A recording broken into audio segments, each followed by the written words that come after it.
Good morning. It's just a sound check for those who joined. We will be with you guys soonest. We just admitting a lot of people into the meeting, and so in about 4 minutes time we will start, just allowing more people to join the meeting. So great seeing all the faces. Welcome this morning. We'll be with you in a second. Thanks a lot.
Just a sound check again for everybody joining in. Good morning.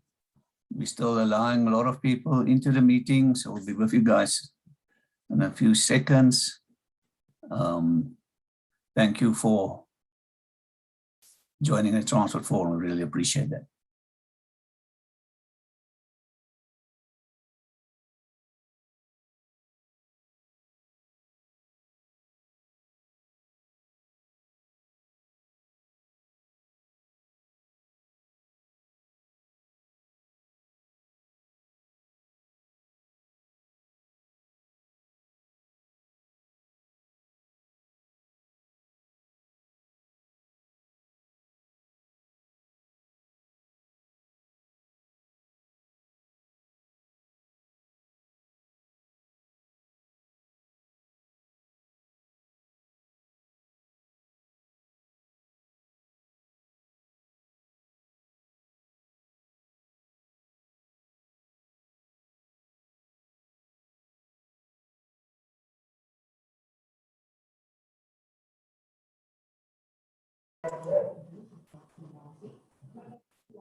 Great. Good morning to everybody. Great seeing everybody online this morning. We've been looking forward to this event for quite some time. We are today proudly being hosted by South African Association of the Freight Forwarders and Transnet Port Terminals. While we're still admitting more people to the meeting, maybe we can do a little bit housekeeping. Zoom, I think many people already know the Zoom procedures and interface. Just to remind you guys that we're doing a meeting. In other words, we're not blocking you from unmuting yourself. So kindly keep yourselves on mute. We have to manually mute people. You know, sometimes we accidentally unmute ourselves. So great. So we will appreciate then you keeping yourselves on mute. While we have the panel discussions and questions and answers, then we will allow you to unmute yourself and ask a question and so on. All right, so then the chat room, you're welcome to use the chat room at the bottom of your screen, chat room. You're most welcome to greet each other, share contact details. Yeah, please don't use the chat room to promote your products. You're welcome to share your company and stuff like that, but do not delay the focus of the event. But you're welcome to share contact details and so on. The chat room, you're most welcome. The guys here, I see there already a few guys on YouTube. The guys on YouTube, you're also welcome to text questions for the panelists. During the questions and answer session, we will take your questions then for the panelists. All right, so then I would like to share my screen with you guys, and let us have a look at our program.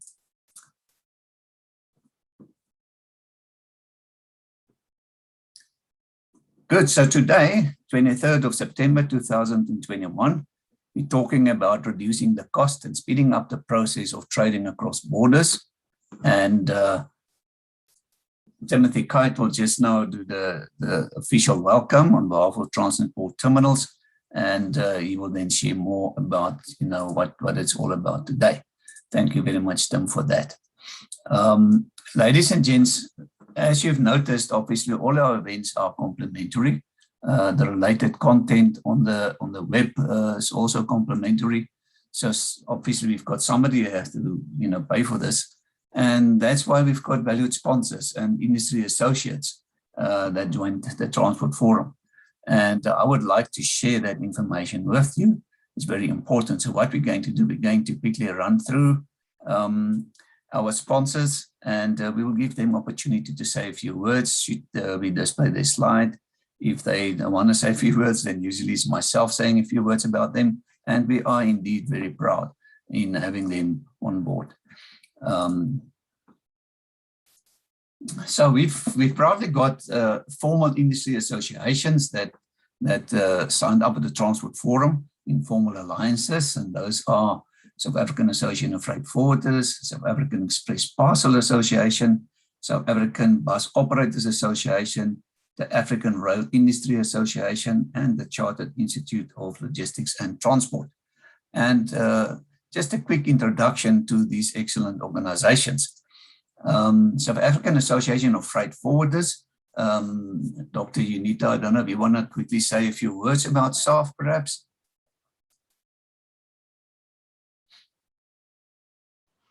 Thank you, Harry. Yeah, it's a privilege to be associated or work in collaboration with the Transport Forum.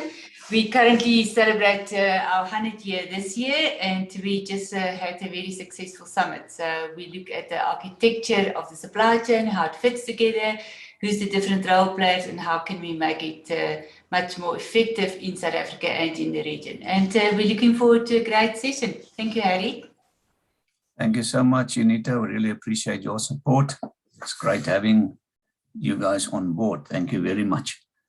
Then we have the African Express Parcel Association. I don't know if there's somebody from SAIPA want to say a few words, perhaps.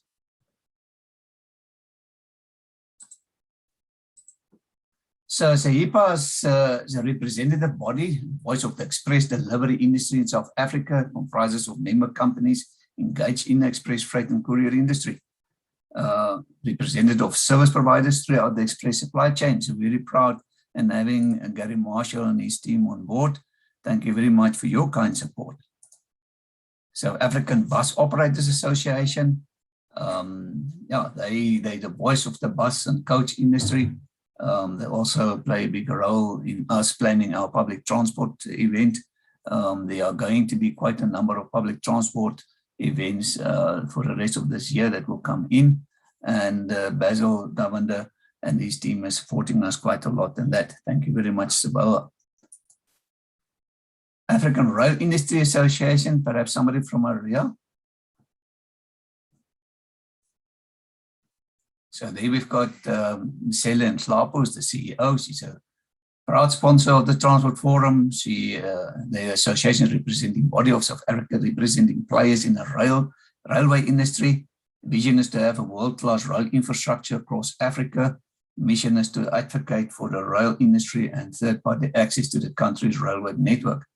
So they say rethinking rail and connecting Africa, and playing a major role actually in also, third-party access and, upgrading the rail infrastructure and rolling stock in South Africa. So thank you very much, Ria.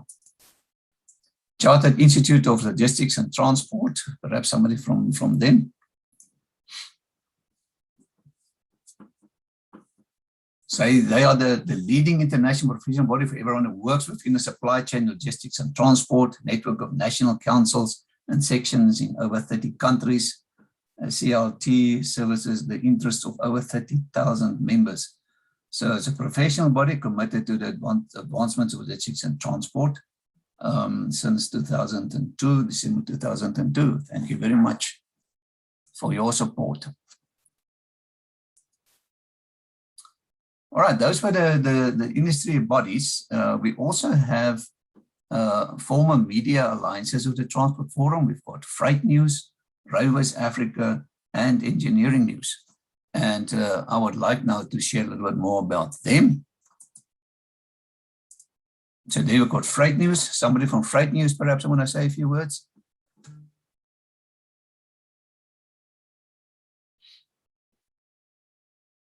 It's the logistics newsmakers, ladies and gents. If you're not subscribed to them, you're missing out seriously.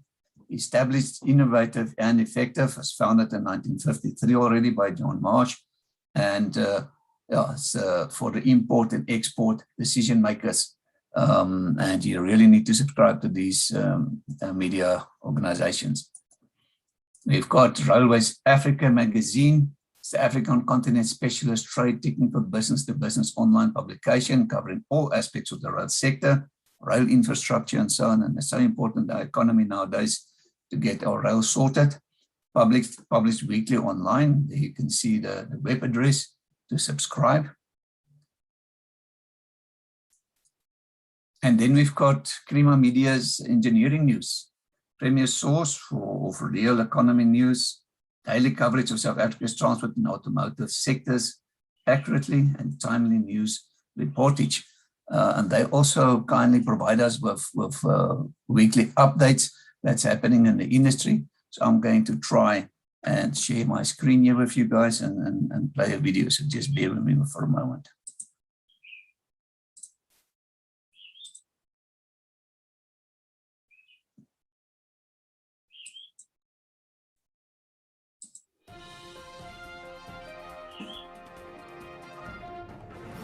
Hello and welcome to the roundup of this week's edition of the Engineering News and Mining Weekly magazine, published on Friday, 24 September 2021. In this week's cover article, Engineering News and Mining Weekly Senior Deputy Editor Skalk Berger highlights how cybersecurity is becoming part of industrial practices as digital applications and risks multiply. As industrial facilities and systems become increasingly connected to capitalize on digital capabilities, countering cybersecurity risks is becoming part of industrial best practices, and digital technologies are being subjected to the same rigorous safety and security standards as other industrial technologies. The Engineering News features focus on waste management, recycling, and the circular economy, where there is significant untapped potential in the local waste economy. Aluminium, where the advantages of aluminium for industry are highlighted. And working at height, where a local company offers various techniques for working at height. The Mining Weekly features include a preview of the Joburg Indaba, where strong attendance is expected.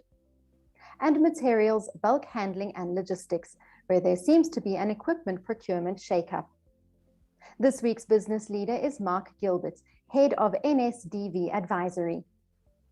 And as this week's cartoon shows, South Africa is set to join a growing list of countries that require proof of vaccination before individuals can participate in certain activities. We hope you enjoy this week's edition of Creamer Media's Engineering News and Mining Weekly, the magazine that offers you news about developments in the real economy. Happy reading and see you next time.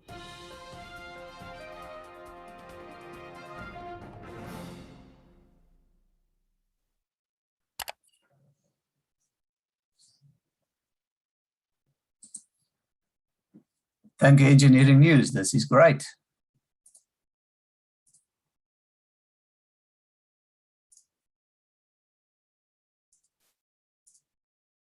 Right, ladies and gents, let's continue with our valued gold sponsors with the Transport Forum. All right, so the first one here we're going to have a look at quickly is University of Johannesburg, the Department of Transport and Supply Chain Management. They've actually been part of this Transport Forum since inception, more than 14 years ago, playing a major role also in mentoring myself, Prof. Jackie, Prof. Nolene, Lisa, and so on, and we really appreciate their support. Great department having been part of the Transport Forum.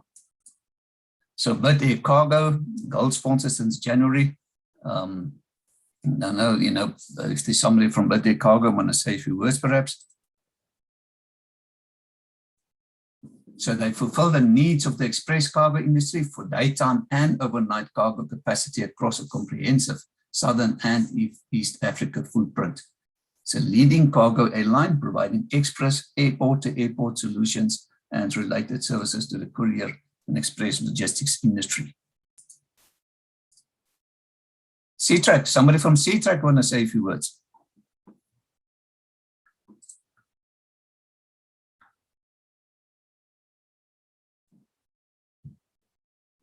So their operations span 6 continents, over 55 countries, over 30 years experience, have been keeping mobile assets of consumers, small and mid-sized businesses and large enterprises. And the buzzword here is always visible, so important, always be visible in the days we live in today. Your inventory, your rolling stock, everything should always be visible, resulting in vehicle security, safer driving, and more efficient fleet operators. They're committed to the vision of being an innovative global solution provider, simply connecting people with information. Thank you. Seatrack also been part of the Transport Forum actually since the inception of the Transport Forum, many years. Zutari, somebody from Zutari want to say a few words?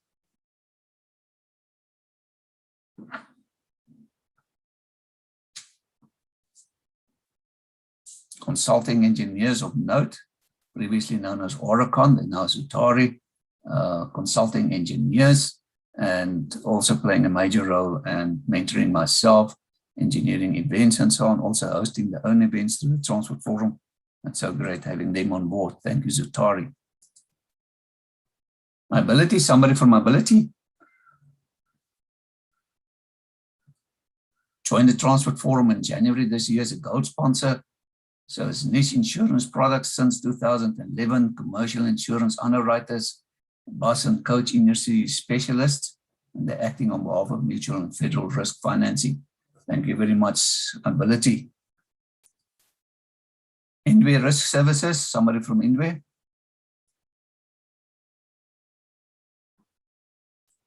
Also recently joined us as a gold sponsor, proud having them on board.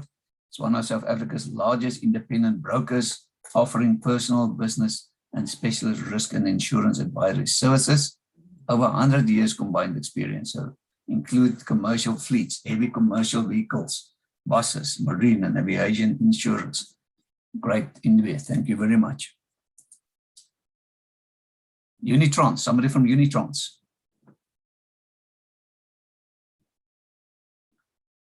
See, they're letting me do the work again this morning. Innovation, expertise, and delivered. Unitrans is a transportation and logistics company, and they've been unlocking the value and supply chains in various sectors of the sub-Saharan economy since 1962 already. Proud themselves in establishing strategic alliances with clients by continually unlocking value through operational and SHEQ excellence. Thank you, Unitrans. Global Trade Solution. Maybe Marcel want to say a few words.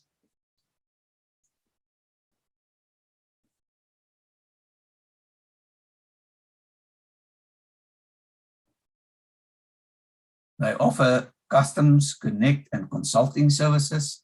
Founded in South Africa in 1999, delivers innovative technology and consulting services to the international trade and supply chain community. So you in trade and supply chain, you need to talk to GTS, Global Trade Solution. It's a cloud-based international trade and supply chain solution that incorporates the core requirements to manage all activities around the international supply chain. Seamless integration with various entities in the international supply chain, including the sectoral agencies such as customs authorities. So they're really transforming the global supply chain through innovative solutions. Thank you very much, Global Trade Solution. Standard Bank, somebody from Standard Bank.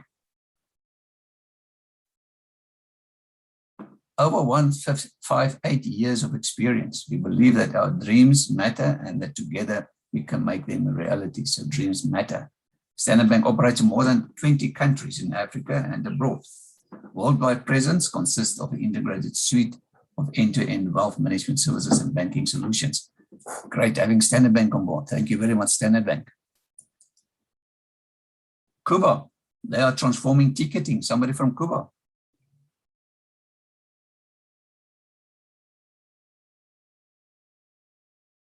Ticketing solutions successfully implemented in over 100 cities and regions worldwide, dealing with millions of daily transactions. So they understand mobility, that's for sure. Journey planning, smart ticketing, streamlining electronic payment, shaping the digital transformation of the mobility sector. Thank you, Cuba. Quite a number of years already a gold sponsor with the Transfer Forum. Easy Clear, somebody from Easy Clear?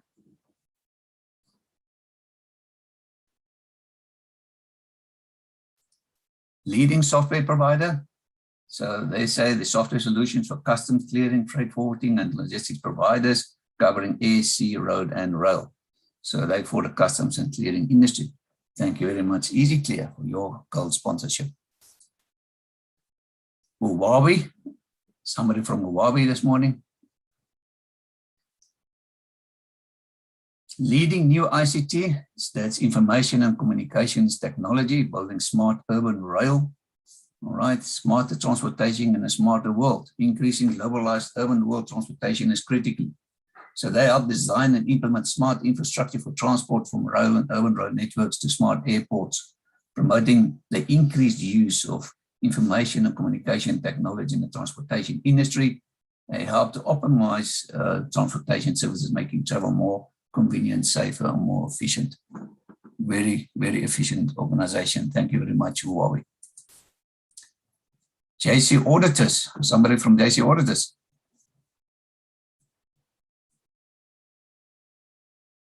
So they accredited Road Transport Management System and International Standards Organization certification. So if you're concerned about compliance in your organization, definitely JC Auditors, they are the people to talk to. Thank you, JC Auditors.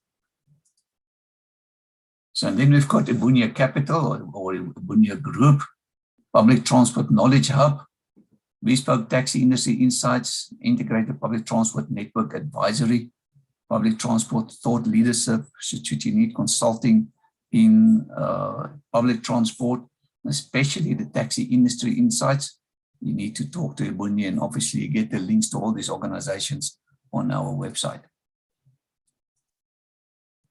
So ladies and gents, after this event, let's give a hand to all our sponsors. It's excellent having them on board and making this Transfer Forum possible now for over 14 years.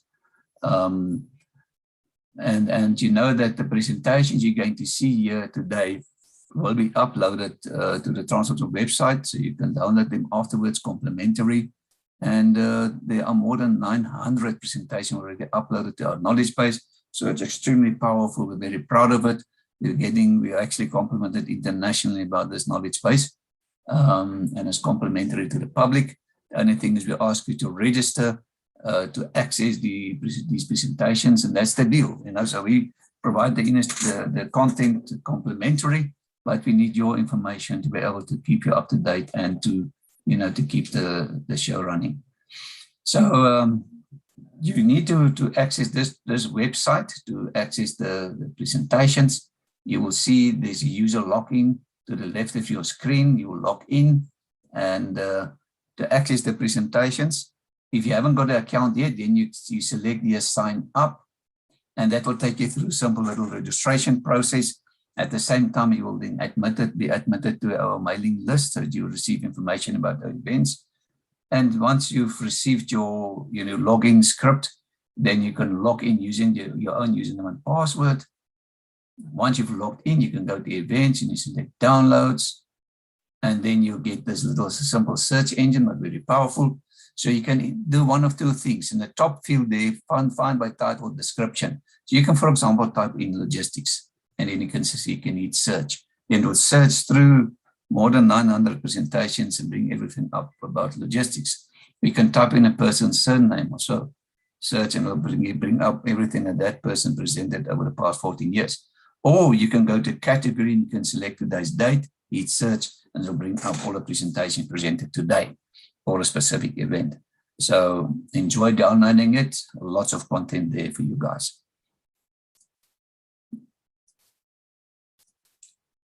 Important, we've got a business directory, very popular. We're getting lots of positive feedback. One of our empowerment initiatives is we outsource this business directory to Olga Mashilo, Boleng Consultant. There's a number, take a picture of this number, and contact Olga to get your company listed in our business directory. It's only 450 rands per year. It's not a lot of money, and it's definitely worth your while. We'll also send, after this event, you'll receive an email requesting your feedback on this event, and there you will have also opportunity to indicate whether you want Olga to contact you. But let's hope that a lot of you will join the business directory. It's definitely worth your while. So there, we're back to our program, proudly still hosted by South African Association of Freight Forwarders and Transnet Port Terminals. And we're going to have Timothy Kite from Transnet Port Terminal.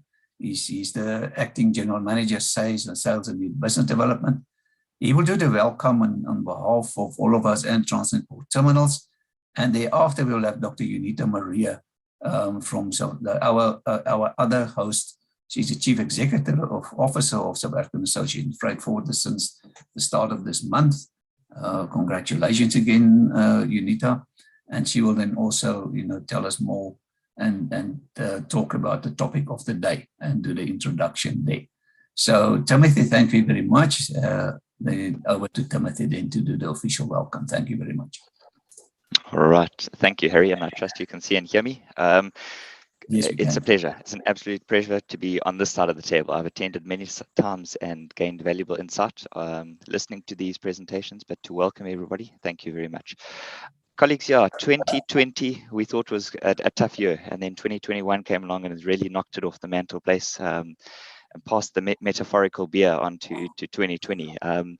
So, we've dealt with congestion, global delays. The Suez Canal started in March and we thought that was bad. Then Ningbo, Yantian, disruptions to importers, exporters. We carried on in South Africa with July starting well and then hitting the unrest. Then for Transnet, the cyber attack. And all of these have really impacted the logistics supply chain into South Africa. They have ultimately resulted in emissions, which have impacted the importers and exporters into South Africa and through to the SADC region. Notably, this is not just a South African phenomenon. Emissions are being carried out across the world, and perhaps we can blame capitalism for that and supply and demand. But ultimately, in South Africa, we've seen the average emissions increase from prior to the unrest and cyber attack in the 10s and 20s, which is average and usual and expected, up to almost 90 in August. And it just shows us, how the shipping lines that previously had flexibility or had the ability to recover from these unexpected situations just do not have the flexibility anymore. In addition, we are still dealing with the what I would call is the repercussions from the World Bank doing business index, where Durban and the other South African ports were rated very poorly. And our response could either be to discredit the report, or say that the damage has been done. But I think that we've done something different as South Africans. We've come together, we've worked together, and we've said to ourselves, where can we change? And together with that World Bank report, as well as the crisis, I really believe that it has brought us together. We have commenced daily meetings with the direct stakeholders, the shipping lines, etc., that previously would have been held less frequently. We've had direct engagements now as Transnet with BUSA, industry representatives, SAF, and have had numerous other forums. So I really believe that out of the crisis, we have actually resulted, we have achieved good, and we'll continue to pursue this. And Transnet, if I can focus on our organization, has begun somewhat of an evolution in itself. We have reanalyzed the port master plan. We have begun discussions in terms of introducing privatization to make the system more efficient, more cost effective, and ultimately better for the users, which are yourselves, the stakeholders, those that are impacted by importing and exporting over state lines and through the South Africa and the SADC region. So I think with those words, we welcome all, and thank our co-sponsors. We thank those that Harry highlighted. We thank SAF as well for today. I also want to thank the presenters who have taken their time and effort to gather their thoughts and share their insight with us. And then finally, to those that are listening, and to those that will take away from today, and to those that will continue to contribute to a better South Africa, to a better supply chain logistics, thank you very much. Harry, thank you. Over to you. Thank you so much, Timothy, for setting the stage. We really appreciate that. We're looking forward to spending the day with Transnet Port Terminals and South African Association of Freight Forwarders. Thank you very much. We really appreciate your support. Right, ladies and gents, looking at our program then, I would like to introduce you now to Dr. Unita Maria. She's the Chief Executive Officer of South African Association of Freight Forwarders, and she's going to talk about reducing the cost and speeding up the process of training across borders. Thank you very much, Unita.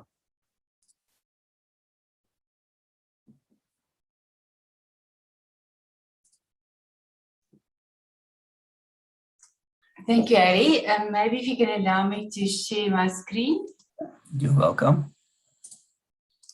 If you just can help me to say if it's coming through, then I know when I can start speaking. Just slideshow mode, then it's fine. Okay. I think you would be able to see it now on the slideshow mode. Not yet. Click it again. There we go. Perfect. Okay. All right. Thank you very much. And thank you, colleagues. What I will do, I will take you through about, let's say, 17 slides. Some of them I will quickly flip through just to give you an understanding, and then we will go to the next one. So if we look at the ranking, and just to give you an idea, the ranking index is very important for the investors, because then they can see, is it the countries that they want to invest and what will be the return investment. So you can see in 2006, we were stable. Then we actually went up in 2013, 14, we had very good rankings, and then we're coming a bit down. So we're currently not ranking very well. We're 145 out of 190 countries, and that is a concern, because that means that we will not attract the investment that we want to attract. Now, it's important to see how they split the questionnaire of the World Bank. So the questionnaire is very much split into the import cycle and on the export cycle. And because they compare the stats around 190 countries, they've taken out the local transport. So you will see it's very much, if we look in South Africa, on the exports, it's the fully built up vehicles. And normally we would think they would measure it in Ro-Ro, because the fully built up vehicles move out of Ro-Ro in Durban, but it's not. They convert it to a 20-foot container, and then based on that, they do have the equal measure to measure around all the 190 countries. Then the imports, very much the automotive parts, and that also they bring into a 20-foot container, and then they measure on the export side, how long does it take on the port, regulations with the customs to move it out of the Durban harbour, and then on the import side, also if something comes into the country, how they measure then the cost and the activities in the import harbour and how long does it take. So if I go, how does the components work and what has been set up? So you can see, as I explained, it's split into import, export. So you have your time to import, you will have your time to export. What is the cost to export and what is the cost to import? So it breaks down 20-25% and then it goes up to 100%. But all what we know now, last year, there was a lot of issues around this World Index report, and it was continued for this year.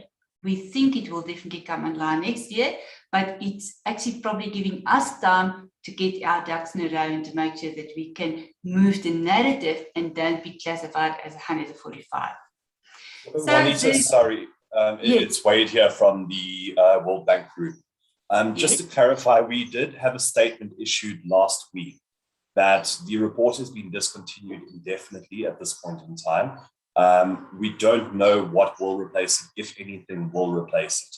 So we're all a little bit in limbo while management and the audit continues. But what we do know is that there won't be any more doing business reports from this point forward. Thank you, Wade. But what we want to do as South Africans, we want to change the narrative, because you're quite right. We don't want to be ranked at the bottom of the pile, if there is coming a ranking in the future. But thank you very much for the clarification, much appreciated. So what we then focus on that is very much on the time and the cost that's involved in trading across borders. So when we look at how the ranking was being done, it was looking at the import to export, specifically what was the export clearance, what was the import clearance, and what is the port, let's say, the time delay in the port here. And that was also bringing us back to the focus of the report that Tim was alluded to, that was issued in the beginning of the year, to rank our ports. I think our ports was been ranked 349 and 350 and 351. So it was also at the bottom of the pile, but there's also reasons why they've rated that, because we were in severe lockdown and our ports did not operate. Then what was the documentation involved in the sea imports? And that's very much the ocean bill of lading, the house bill of lading, the arrival notification. It goes up to the commercial invoice, the packing list, the clearing instruction, and the bill of entry. Then the sea exports was similar, very much the ocean bill of lading, house bill of lading, link up to the commercial invoice, the packing list, the cargo dues, and then a bill of entry. So when we look at the average time that involved in our country to do the import and export, you will see it's about 10 minutes to register a file, then 30 to 50 minutes to make sure that the documentation has been received and it's correctly been framed and classified, then maybe 30 to 50 minutes to do the qualification, or to make sure that it's correctly QA and that there's no mistakes in the customs declaration, 2 minutes to do the cargo dues, and then the last one is to make sure that it's all fitted together. So it's about 58 to 94 minutes, and that's all done electronically into the cloud. So I think South Africa have a very good system to make sure that the stakeholders can engage with the Port Authority and with the Customs Administration.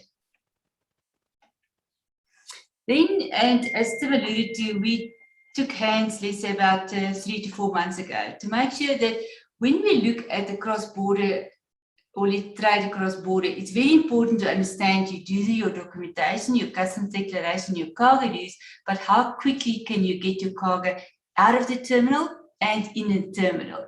So there's about 3 or 4 different areas that we look at. We look at the water side, we look at the land side, then the truck turnarounds, and how do we evacuate the terminals. And the evacuation of the terminals go very much on what is the priority, how the trucks comes in and how the rail support that. And then you all know, because we work over the last couple of months to make sure that if the import containers move out, then the export containers needs to move in, and what is the priority setting of loading the vessels and how does it all link together.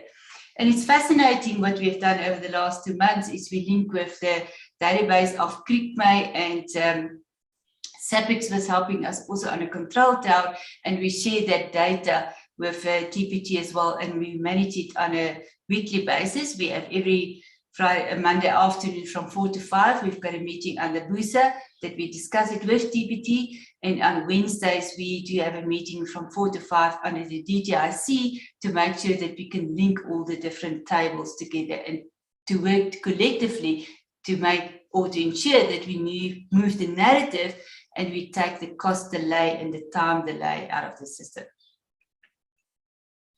So also that was just the indication that I have circles for you there to show that these were just a bit of a challenging times, but we're busy working on that to move the narrative. So what is important on the time and the World Bank study is that you have 3 days before the stack open. So that was giving us a bad rating, if I can put it in my layman's term, because the 3 days that the port opened for the stack time, that add to the time that the cargo takes to move out of the port or in the port. So we're busy looking at that to see if we can reduce that and what can we do to effectively reduce that. Then the import cost, that was mainly the road and the rail. That was not part of the study because that is not, they don't look at distribution costs. They say we only need to see what is the cost to do the border clearance and to get it out of the port terminals. So that's giving you an indication. And the study went further to say that what is the import time from the harbour Durban to Gauteng and what is the export time? And we all know road, if you take average, it's about 10 hours, and rail, depending on how the scheduling works, it can be more than 10 hours. So that was the notes that was including the cost in the export clearance and the import clearance. That's normally your EDI fee. You need to make then sure you, as I explained to you, the QA cost, you need to do it via the gateway. And what the industry is working currently, we do have in South Africa around about 40,000 import and export companies, and they work on average between 18, let's say, technical service providers. And what the technical service providers do, they take the customs declaration file, they transfer it into an EDI file format, and then they submit it to customs and excise. And then customs and excise will give them a message back. We have currently about 41 messages that we get back from trade. So they provide the middleware, and you've got then the customs and the freight forwarders that do the customs declaration on behalf of the cargo owners, which is then about plus minus 40,000, as I said, in the country. And then the cost that was in the study, you can see there's the EDI, the cargo dues, the country of origin verification, the bill of lading, and the terminal handling fees that come in from the port authority. So that's mainly what you can see then where we rank in terms of our cost. So the terminal handling fees together with the cargo dues is a bit high if you compare it to Valencia and other ports around the world, but that's been determined by the port regulators. And I'm sure Willie and the colleagues further in our program will discuss that. But that was where the main cost was coming from. Then maybe you ask me, Rita, it's fine, but how can we become a country where foreign investment want to put their money and get a good return on investment?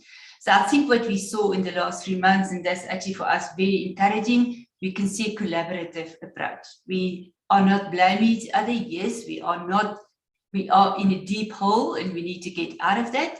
And that's why we need to talk to each other openly and honestly and say that it doesn't work. How can we reduce the water side when the vessel is out in anchorage? It takes sometimes about 4 or 5 days for a vessel to come in. Sometimes it's even been longer. How can we reduce that? Can we put in a single window? The single window will not necessarily move this narrative as I explained to you, but it can help us with other government agencies to focus and maybe reduce the outdated workflows and get more into a simplified process. Then also what we could see now in the last 4 months, we cannot work in isolation. We together, let's say private sector, must take hands with public sector, and we must tell them what worked, and they can tell us then what can they do on their side. And that's where we can find each other And it is definitely something that we need to mature as the journey unfolds, because in this relationship, we learn to trust each other, trust the bona fide, and share valuable information.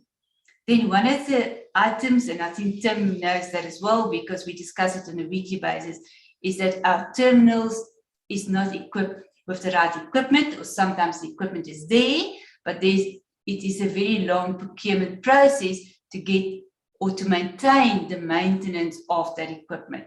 But also a TPT together with Musa and the structures are aware of that, and they're busy working around it to find solutions. And I know we don't want to hear that, because we think, when do we get the solution? But I think that's a work in progress. And I definitely can say, with us sharing information on a weekly basis, we're definitely going to move the narrative. Then the last one, and maybe that's something that we all really want to embrace, is the new technology, because I think there is new technology. We take hands, we can deploy, and we can work with a control tower that we can have visibility in how we can move the narrative and how we can work together with TPT, TPNA, and TFR. Then the last slide that I put on here is that definitely the wind are blowing, and we don't want to say we're going to build walls, because that's not going to take us anywhere. We want to make sure that we have windmills and we move forward. So with that, Harry, I want to thank the audience for listening to me and give a bit of narrative. And I know the World Bank study, as Wade was saying, it's been cancelled, but I think it also gives us an eye-opener to say that if it comes back again in whatever format, we don't know, we want to take collectively hands and move the narrative, because South Africa is not 145 out of 190 countries. I think we work in trade, and we know that we can move some of the narratives. Thank you very much.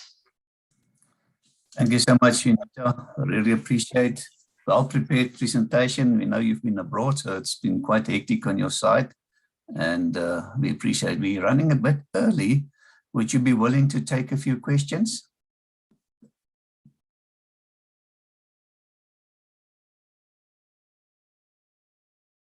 Unita, will you be willing to take a question or two?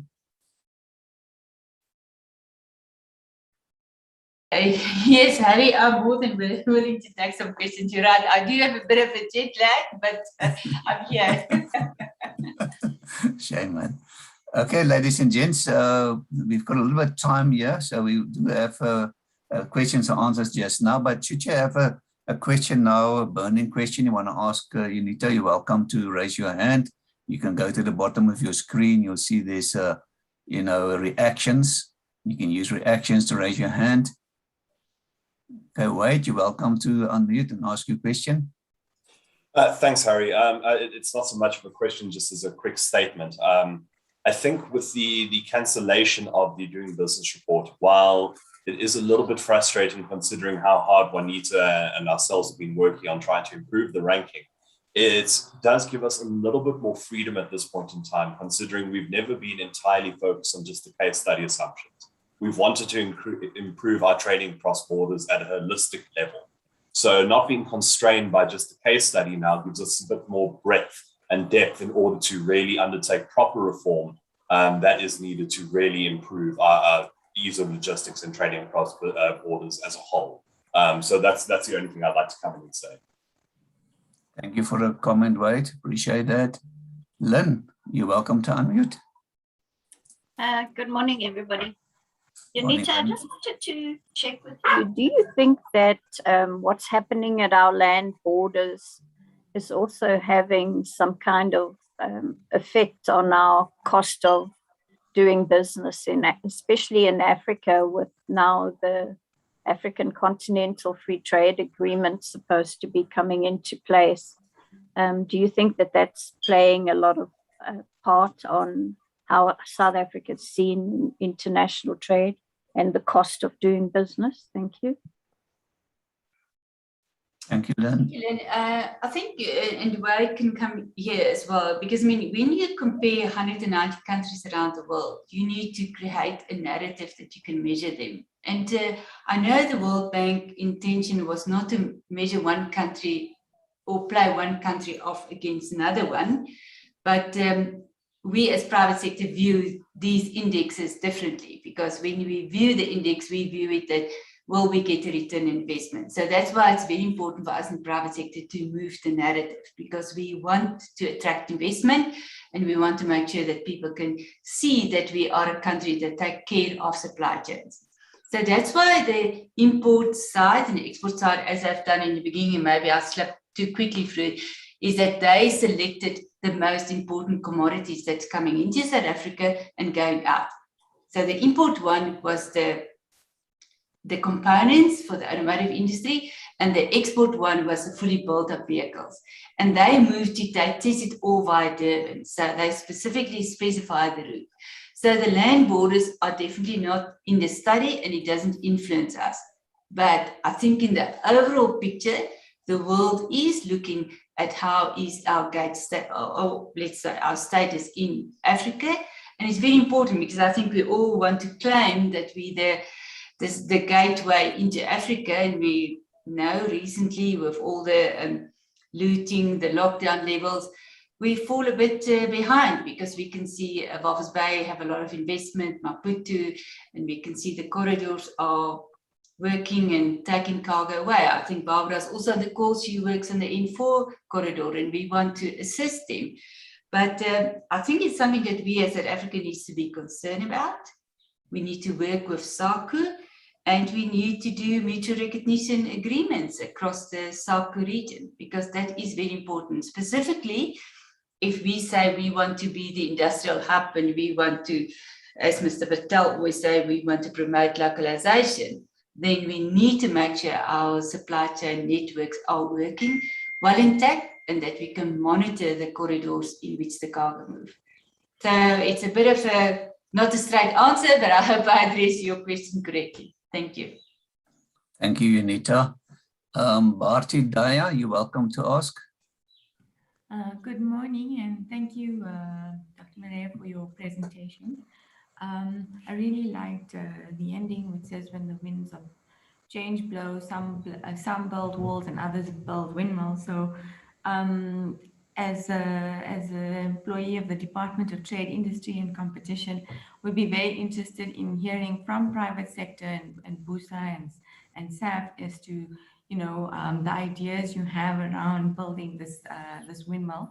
The discontinued World Bank report actually presents us with quite an opportunity to re-engineer the program on trading across borders. So we would be very interested in listening to what private sector thinks we should be doing, and also you know, identifying the relevant platform where we could you know, channel these discussions to. So yeah, we look forward to the engagement, and hopefully we can have a discussion offline. Yeah, maybe Behati, and you're right, if we maybe just some comments on that, is that I think what we've seen from the World Bank in the study is that we need to have the right participants to complete the questionnaire, and they need to have the correct understanding. Because when we look at the questionnaire and we analyzed a bit,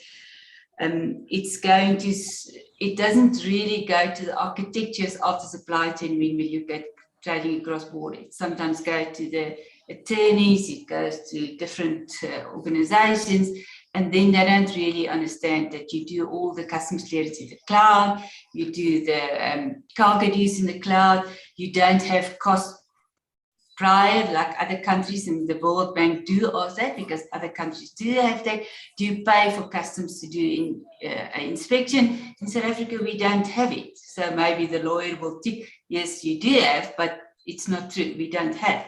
And then when you look at the involvement in other government agencies, the questionnaire specifically asks if it's above 20%. And we know in those tariff headings on the export of the fully built up vehicles and the import, other government agencies, over 20% of the total population doesn't interact. So we don't know what narrative is being put into the World Bank, but from our experience is that we definitely, if we can work with Transnet, we take hands in terms of 3-day opening of stack and we can reduce that, we should be, and that's my open and honest opinion, we should be around about the mid-50s, definitely not the 145. If we look at our land borders, that's something differently. But if we just look at the process in terms of the electronic submission, the electronic payment, and Durban Harbour, if we can work a little bit on the stack area, we should not be 145. So that's why we think the questionnaire goes to the wrong people, but that's something a work in progress. So hopefully if it comes back in it, whatever form, we want to change that. Thank you, Unita. Charles Day.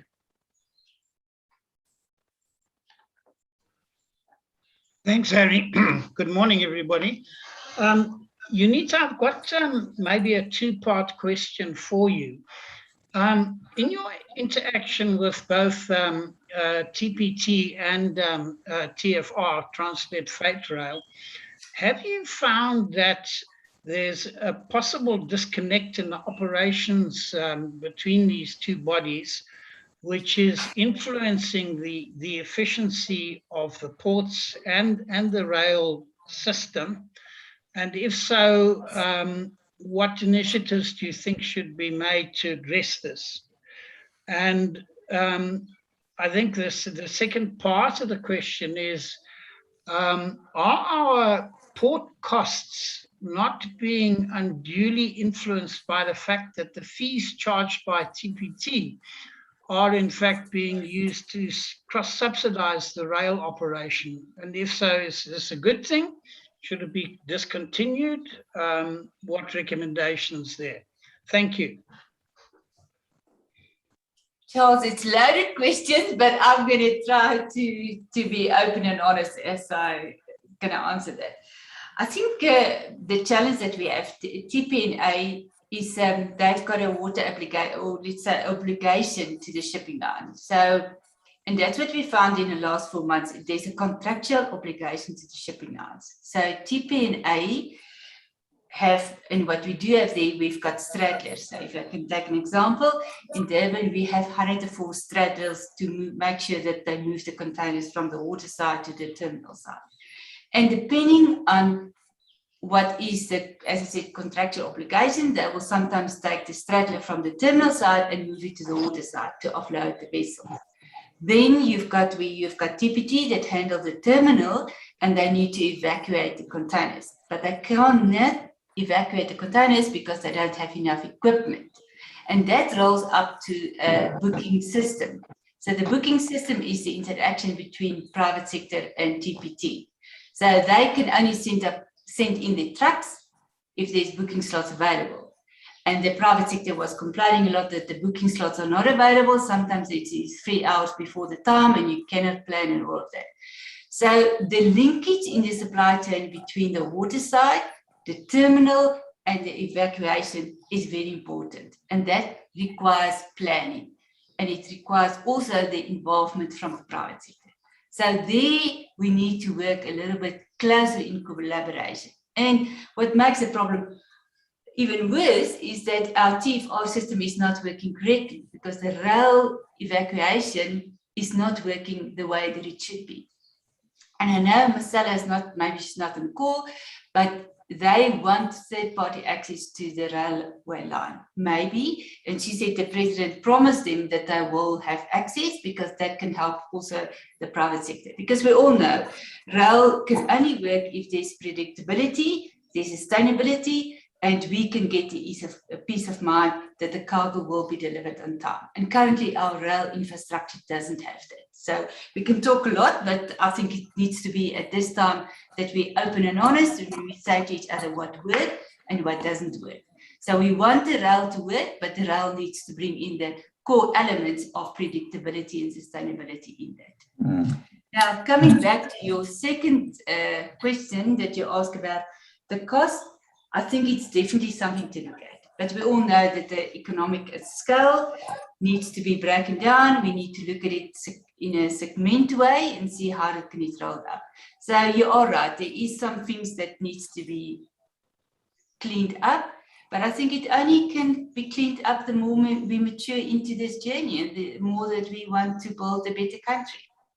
So I I'm not treading in too much political areas, but we as private sector need to be open and honest, and we need to work in close collaboration with the TPNA, TPT and TFR and tell them what works and what doesn't work.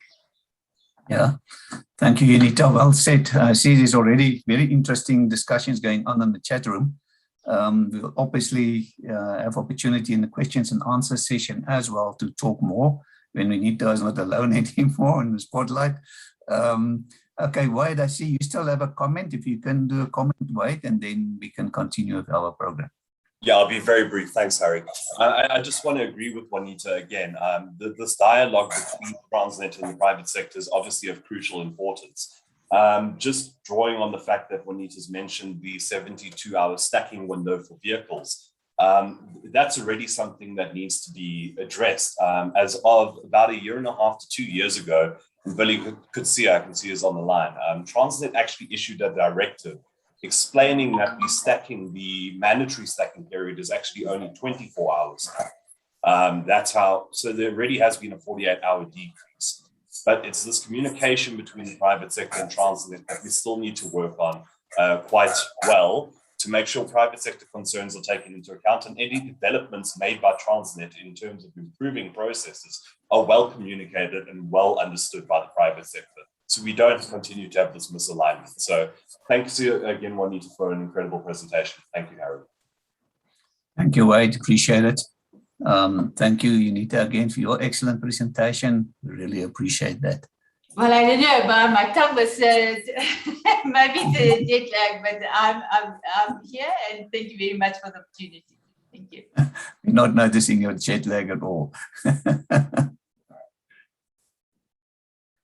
Ladies and gents, yeah, thank you again. So our next presenter then is Mr. Vis Luganathan. He's the head of planning of Transnet Port Terminals. I also want to recognize Billy Coetzee, his name was just mentioned, for all the work he's been doing in, running the narrative for this event and us and actually consulting to a lot of people, lining us up for this event and to make sure we address the necessary topics and so on. So Billy, thank you for your support. And also for Celine Peterson. He connected me to a lot of people and so on from Transnet Port Terminals, both of them.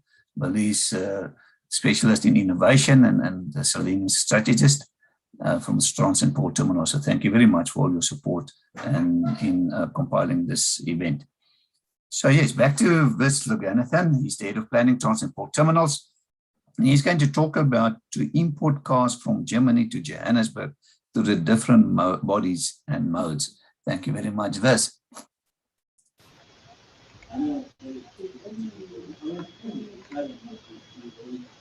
Good morning, Harry, and thank you very much to yourself and the stakeholders. And it's an absolute pleasure to join you and the forum to talk planning, to talk logistics, to talk operations. Harry, can I just check I'm clearly audible on your side? I did have some problems earlier on.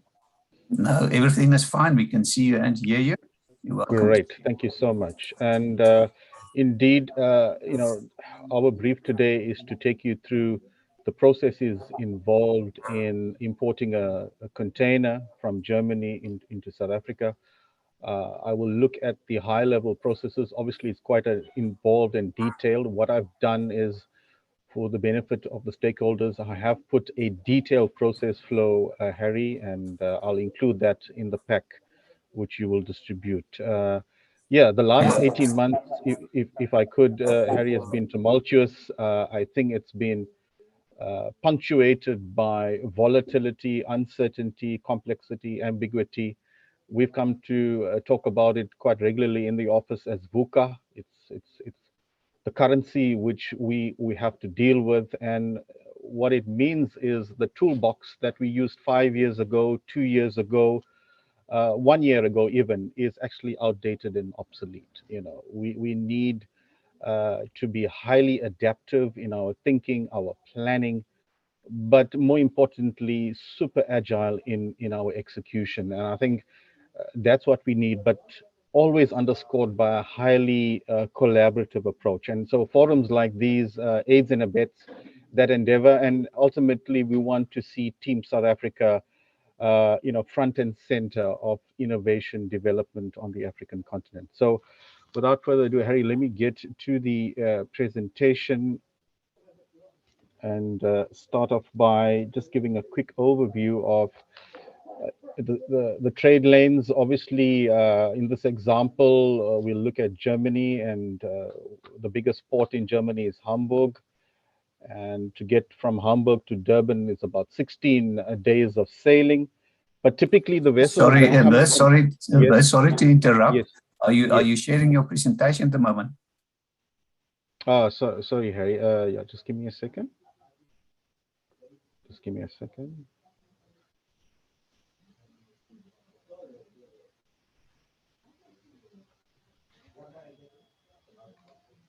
Just want to fix it quickly on my side.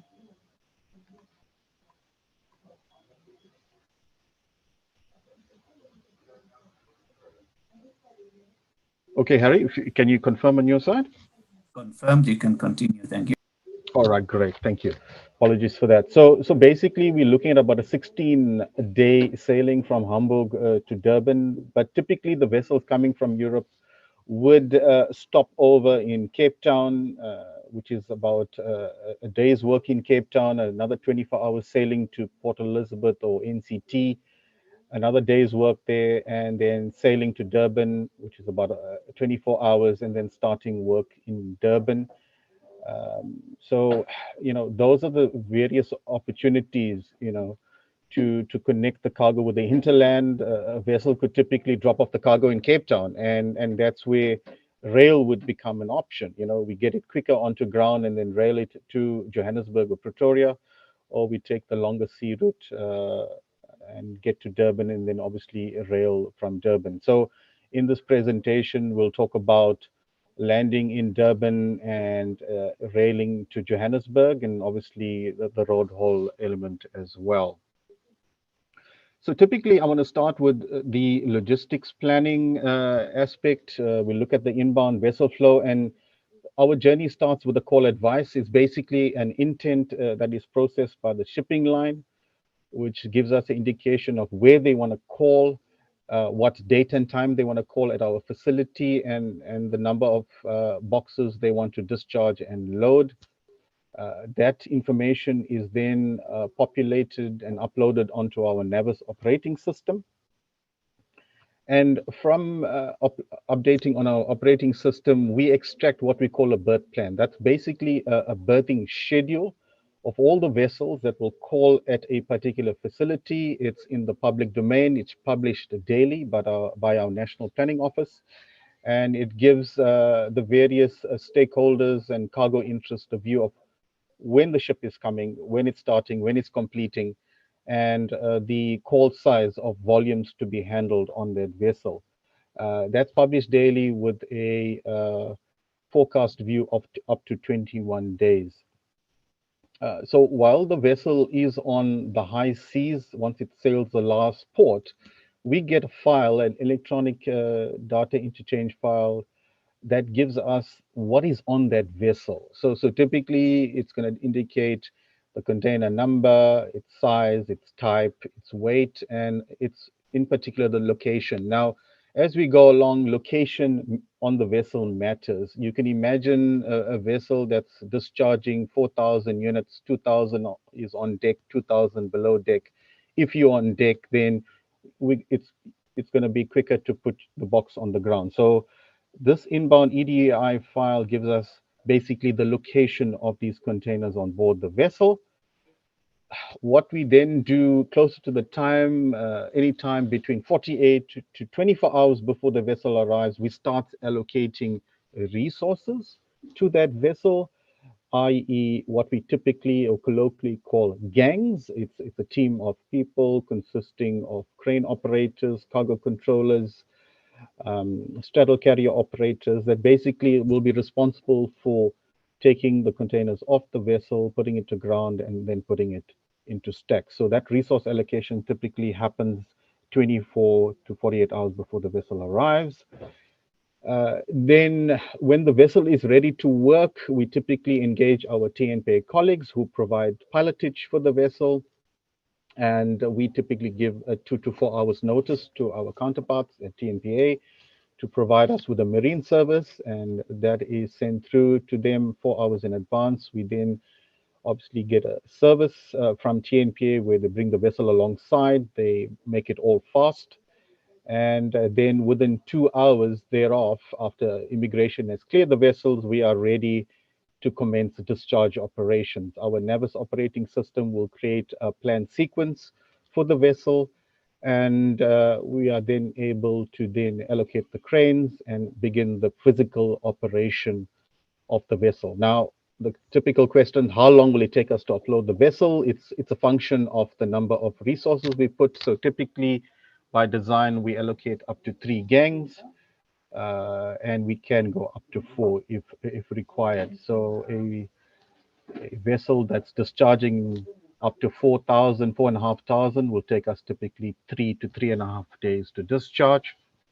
And obviously, a vessel that's discharging anything between 1 to 1.5 will take around 24 hours to put to ground. Once those units are on the ground, we start the process then of creating the landside logistics plan. So the landside logistics plan in this instance, we will start with rail. So this box is now typically planned for rail. And what we do by design, rail boxes are segregated from road. So we don't want road transport to be bumping heads with the rail and congesting each other. So we typically segregate it. When the inbound EDI file is submitted, we get what is called a COPRA. It's a disposal instruction on how those units will be disposed from the terminal, i.e. by road and rail. So the rail boxes are kept separately by destination. So in this instance, we're going to go to City Deep. We will create a group code for these boxes, and they will be segregated, stacked type on type and size on size for City Deep. And once that's done, we extract a recap from the Navis system, which indicates how many containers we have for City Deep on the ground. We will then issue that to TFR, and they will look at the slot schedules for the day and the next 48 hours in particular, and they'll issue what they call a load logistics plan. And TPT basically then is able to issue a load instruction where we assign resources, haulers, gantries, and operators to basically pick up the rail unit from the stack, take it to the railhead, and load it onto a train. Now, loading a train takes any time between 2 to 2.5 hours, depending on the size of containers. Obviously, if all the containers are 40 foots, we've got 50 moves. If it's 20 foots, potentially you're looking at 100 containers per time period to complete the vessel. Once the train is loaded, it's basically released to TFR. They assign shunting equipment to hook and haul the unit out of the terminal. And that's basically then connected to a mainline train. Now, the mainline train runs from Durban to Johannesburg via Newcastle, and typical transit times currently is 35 to 36 hours. That is pretty high relative to the design time of 24 hours, but that's in the main aided and abetted by the disruptions in the network relating to cable theft, etc. So once the train gets to Johannesburg, we get to the main Joburg hub called Kazerni, and from Kazerni, it's then shunted into the City Deep terminal. So the City Deep terminal is equipped with 3 lines of 50 wagons each. They have rail-mounted gantries. They will then discharge these units onto haulers, and the haulers will basically take the units into the stack in City Deep, put to ground with a reach stacker. And basically, once it's on the ground, it's available for collection. And there's 2 ways in which customers are aware that the units are available. They can log online to the Transnet system, online system, to check if the unit is landed, or the customer care team in Johannesburg will inform the customers accordingly. In terms of hauliers collecting these units, they will obviously make the necessary arrangements. They will drive through the terminal and collect. They will be loaded by a reach stacker, and they'll exit the gate. So that in effect then concludes the Transnet portion of the logistics chain. Once it exits the City Deep gate, it then terminates Transnet's obligation in terms of the logistics service rendering. If I move over to road, the forward planning part is very similar. We'll get the inbound EDI. Obviously, the indication on the disposal will be for road. And at this point, typically between 24 to 12 hours, the shipping lines will start to assign transporters to their containers. This is an important facet because from our experience, containers not assigned before a vessel arrives takes longer to leave the terminal because administration still has to be applied to the units once it's on the ground. And there's a higher level of shuffling involved if containers are not assigned to transporters, because you're going to have containers that have been assigned with non-assigned. So road containers are kept separately, but if they're unassigned, there's a high probability of shuffles. Hence, one of the areas that we need to work on is, as a collective, is increasing the number of containers that are assigned to transport. Cargo dues paid, customs duty paid, transporters assigned, and basically we're creating a box that is fit and ready to move. And we don't do administration during the 3 free day storage that we do allow currently. If containers are assigned, then there's a high probability it'll move on day one. And in a facility like Pier 2, DCT, as soon as a container lands, it's ready and able to be serviced to move out of the terminal. So that's where there's a lot of opportunities to intensify the velocity of cargo moving out of the terminal. So once discharged, the mechanism to move a container is obviously the appointment system. Anita alluded to it earlier. This allows us to plan an appointment 72 any time from now for 72 hours in advance. You have a 72-hour appointment window. 0 to 72 hours, you can make an appointment at the agreed time. It runs over a 24-hour time period where we allocate slots per hour. And this basically secures your slot to come and collect. Once the slot is secured by the haulier, he arrives at the designated time at the designated gate at Pier 2, for instance. He will proceed to what we call an interchange area. And the interchange area is the transfer zone. Basically, a straddle carrier will get a signal on his handheld terminal or his a terminal that gives him the Navis message. He would then go into the stack, collect the unit, and then load onto the haulier. The haulier basically then proceeds to the outgate. He has a RFID card that basically checks him out, so to speak, through our OCR at the outgate. And that basically then concludes the Transnet portion of the transaction. For road hauliers, the road haulier will then obviously proceed on his journey up to Johannesburg. Once again, if you look at the hauliers, we look at availability. So just to give you an example, and we're talking time here. Time is obviously money, is efficiency. If these units are kept on deck, for instance, on the higher reaches of the vessel, it's going to go quickly onto the ground. We can make the booking appointment, and then we can collect the unit. So the lead time from discharge to collection, the mean time from discharge to collection can be increased depending on the location of the containers. Some containers being heavy, they will be stored below deck, and that will mean that it's only when we get to that aspect of the vessel operations, we'll be able to then make it available for collection. That basically, in a nutshell, concludes the road component. What I have added, Harry, is the detail backup slides that goes through much more detail, but for the purpose of today's discussion, I'll stop there and I'll hand back to you and take any questions or clarity. Thank you, Harry. Thank you so much, Vis. Much appreciated, and sharing the process with us. It was very interesting. Yeah, we're running a bit early still, so I don't know, is there perhaps a burning question somebody has for this we can allow you to unmute and ask your question.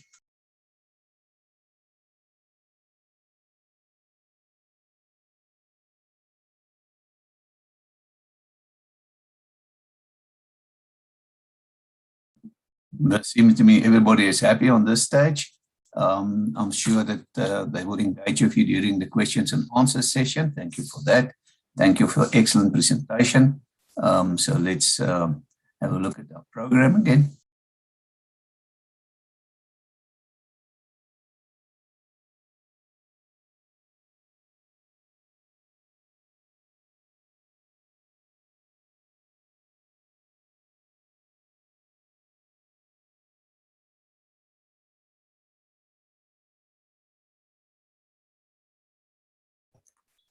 Harry, I think you're muted. Oh my gosh, apologies. So thank you, Jan. We're still looking at reducing the cost and speeding up the process of trading across borders, 23rd of September 2021. Our next presenter then is Mr. Mervyn Pillay. He's the General Manager of K-Line Shipping in South Africa, and he's going to talk about exporting a vehicle from Rossland to the USA. Thank you very much, Mervyn. Thank you, Harry. I'm going to share my screen, my presentation. So if you could please let me know if you can see it.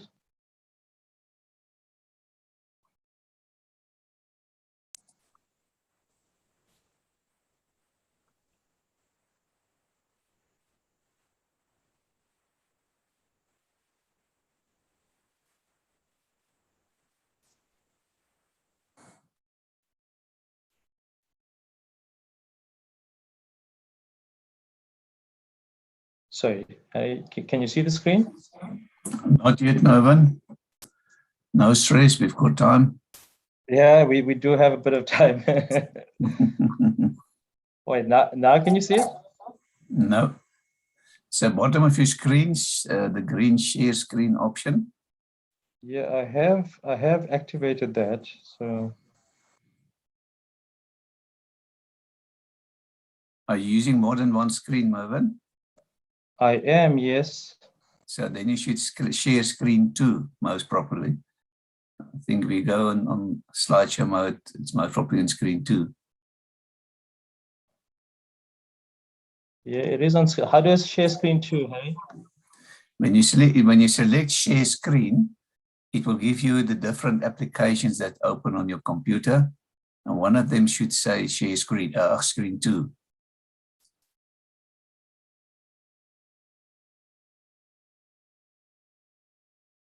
All right, can you see that now? Yep, you can continue. Thank you very much. Okay, perfect. And good morning to everyone. So I'm going to be speaking about exporting a vehicle from Rossland to the USA. And I think for starters, what I wanted to do was just to cover the what it looks like to see these vehicles stacked, waiting to go on rail at Rossland. So there's a little pic, and you can see all these lovely BMWs waiting to go on rail. I think before I begin, I want to just insert a little disclaimer in terms of rates. These are just indicative rates only. It doesn't reflect any actual costs incurred as there's confidentiality and sensitivities around it. But basically, the costs average around 500 units to be exported at one time.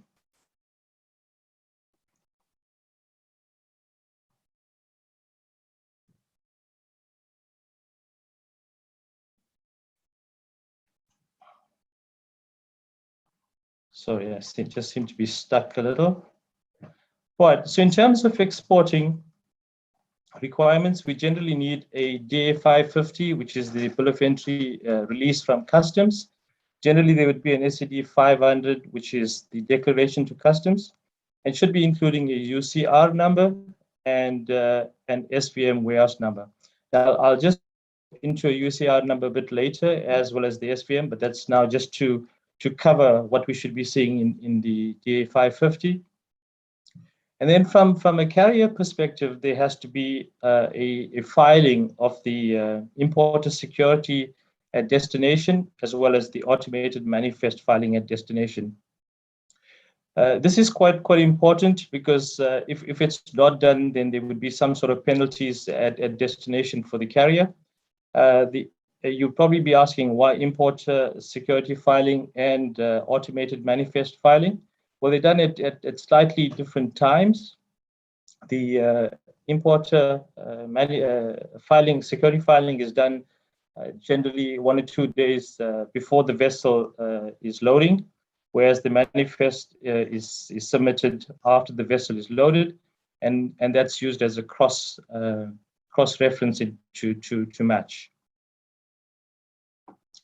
I have here a little extract from the SIG 500. It's purely fictitious. I've actually put that together myself, so the information is really fictitious, but to give an idea of what it would look like. So the UCR number is a unique consignment reference number, unique in that it's structured in a specific way, and it would relate to a specific export shipment. So if you look at the number, the first digit pertains to the last digit of the current year in which it's being done. Then the next 2 digits pertain to the country. Then there's 8 digits, which basically is the exporter's code. And should the exporter's code be less than 8 digits, then it would be preceded by a couple of zeros. And the rest of the digits, which would be up to 35 in total, would then probably make up an importer an invoice reference or a manifest reference, or something that ties the export shipment back to the reference number itself. Now, the reference number is important because it provides some sort of control of the cross-border transaction between SARS and the South African Reserve Bank. So basically, it needs to match the export proceeds from the export shipment. The special manufacturing warehouse, or the SVM number, is important because each OEM registers with SARS to operate as an SVM, so a special manufacturing warehouse, and basically operates as a bonded warehouse. So with bonded warehouses, we know it must be strict record keeping, and what enters and what leaves must be recorded correctly.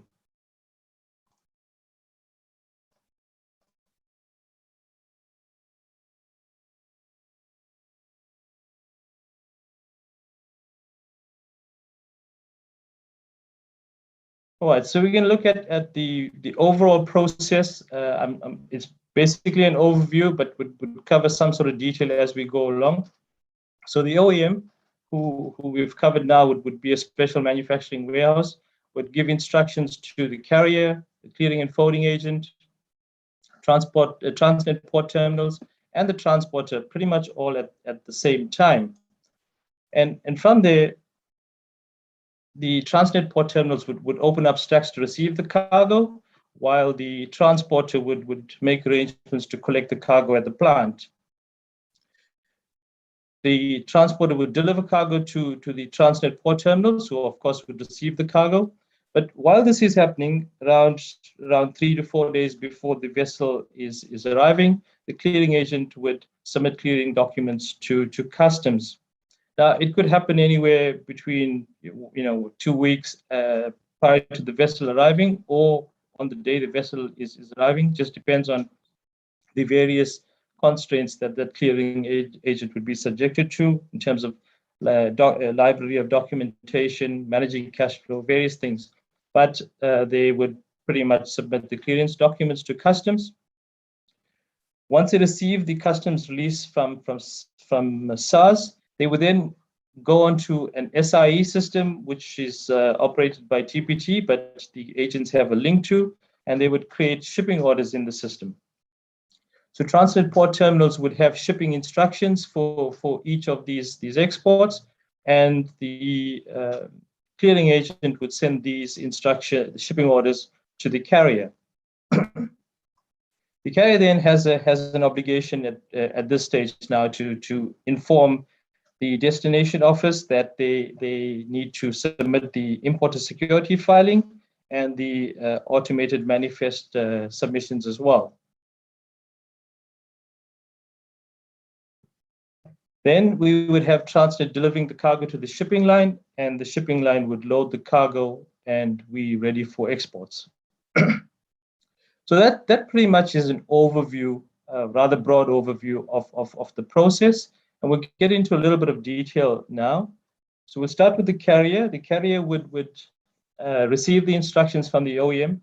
He would then issue instructions of his own to his service providers, being the agent, security personnel, the surveyors, stevedores, and tally clerks. And from there, the agent would pretty much carry through with communication to Transnet, with SARS, arrange for the vessel to come into port, and provide the daily communication with regards to ETAs and volume declarations and things like that. So up to the point when we are ready for the terminal to engage in terms of planning the vessel, and the agent would coordinate with the service providers on behalf of the carrier with regards to attending a pre-plan with Transnet. Generally, a pre-plan is preceded by an internal pre-plan with the shipping lines and their own service providers to cover how the vessel will operate before they meet with Transnet. But at the pre-plan, what would then be covered is the various pieces of information pertaining to the vessel, the volume of units, the type of units, the complexity of the operation, number of resources, and various other segments would be covered in terms of planning the vessel. And then once that's done and the vessel berths aside, as Ms. Logan mentioned, the TNPA would provide marine services to bring the vessel on alongside the berth and make it fast. And then once that vessel is ready for operations, all the relevant service providers, being the agent, security, surveyors, stevedores, the tally clerks, would all be performing the relevant operations on board the vessel. And when the cargo is loaded, the carrier at destination would then ensure the importer security filing and the automated manifest filing.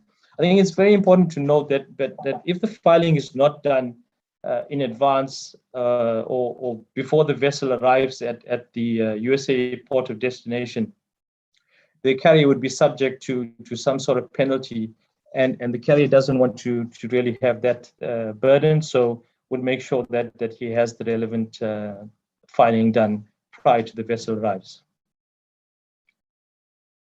And in terms of the average cost, I've bundled the cost together here for the agent, the security, the surveyor, stevedores, and tally for a shipment of about 500 units. But it doesn't include any of the port authority costs. It does not include bunker costs or any crew costs, as these costs differ and vary from operation to operation. But then I'll move on to the clearing and forwarding agent. As we said, the OEM provides an instruction to the clearing and forwarding agent as well. So you would receive the files from the OEM. Sorry, submit to customs via an intermediate service provider. So all the clearing and forwarding agents use some sort of software interface between them and customs. Once the entry is submitted to customs, the clearing and forwarding agent would receive a bill of entry release from customs. They would capture the shipping orders on the system. On the SIE system, as I mentioned, this is the shipping instruction entry system that the TPT has initiated sometime in November 2018, I think. They would then send the shipping orders to the carrier and the terminal. The clearing agent would also have to capture wharfage and cargo dues, as Juanita pointed out earlier. They would submit then the clearance documents and wharfage to the carrier, pay freight and landside costs to the shipping line, and then wait to receive the bill of lading from the carrier. They would also have to pay Transnet terminal costs on receipt of the invoices. And in terms of costs, From a from a clearing agent perspective, it's roughly R1,000 for the documentation. There's other administrative costs that we have not included, and again, they pertain to the confidentiality between the OEM and the agent itself. We then move to the transporter. As Vis covered rail and road earlier, the OEM just sends the delivery instruction to the transporter. There's two types of transport, as was covered already, road and rail. We'll deal with the road first.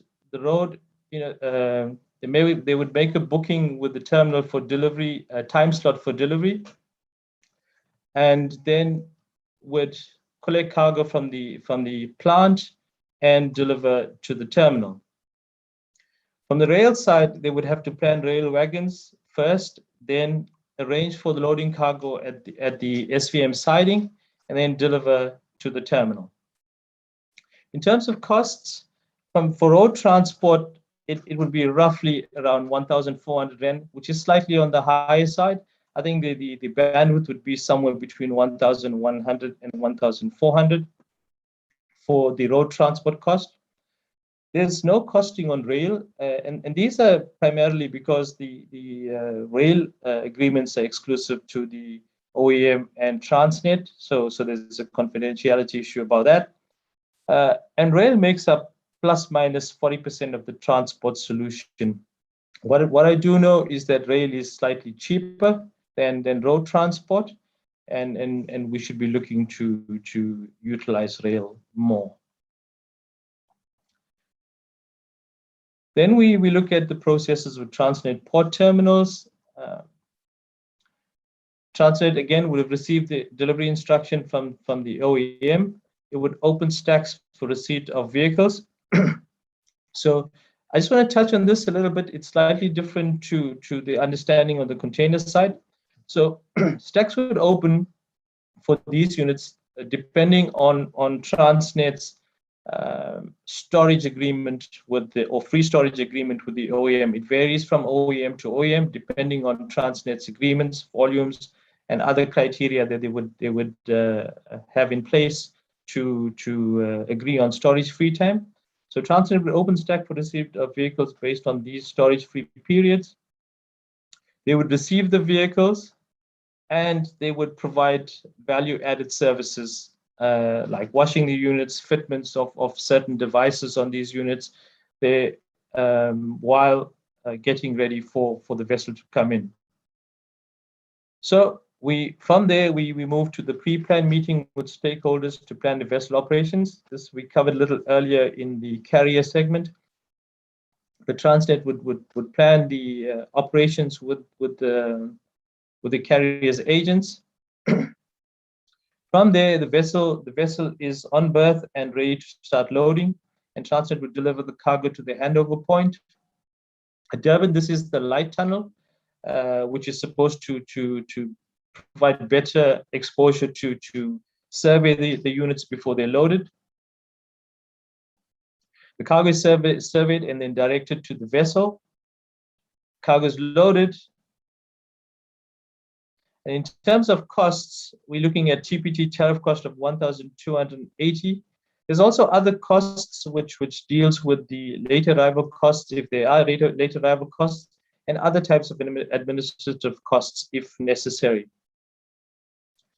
So this pretty much concludes my presentation in terms of the processes. Like I said, it's a broad overview, and I'm happy to take questions. But thank you for your time and your attention.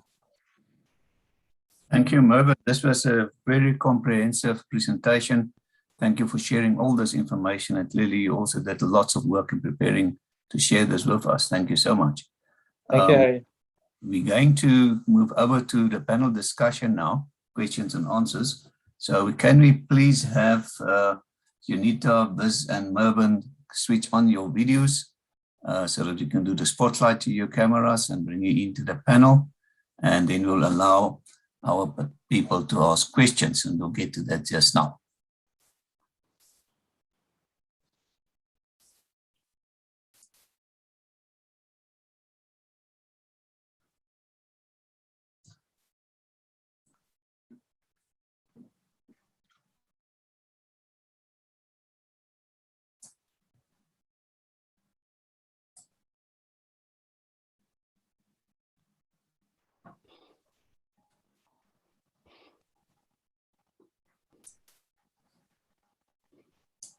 Just want to see, is Vis on the call at the moment? Vis, am I missing you somewhere? This is just struggling. We've just restarted a PC, but we will dial in. Okay, thank you. We can be represented on my side, and I'll sit right next to this. Thank you. Thank you, Tim.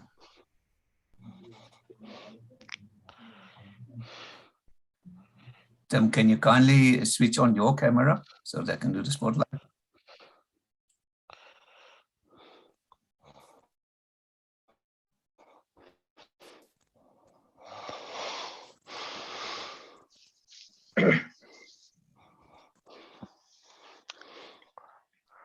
Hi, Harry. Hi. Who's talking to me now? So, lady, we will allow questions just now. It's getting up. Both in a second.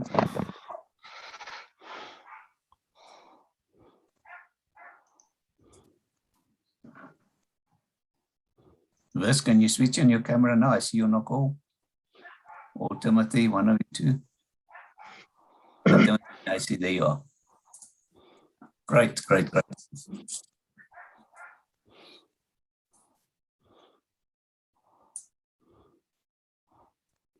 All right, so you are now welcome to ask questions to the members of the panel.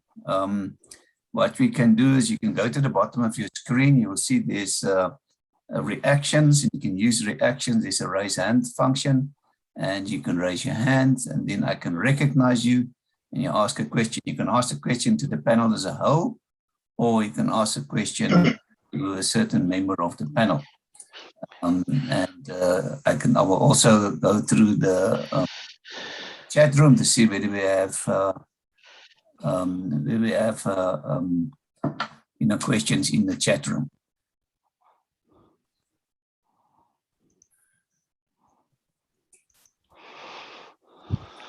Right, so lady, you're welcome to ask your question. Can you hear me? Yes, we can. Can you hear me? Yes, we can. Hi, everybody. I just want Marvin maybe to tell me that what can it be done to eliminate now and then VOCs for short shipments?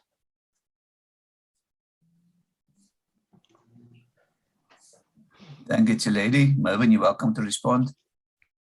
Thank you, Lady. I'm just wanting some clarity though. When you say short shipments, you mean in terms of the units being planned for shipment at the terminal, but then is not shipped?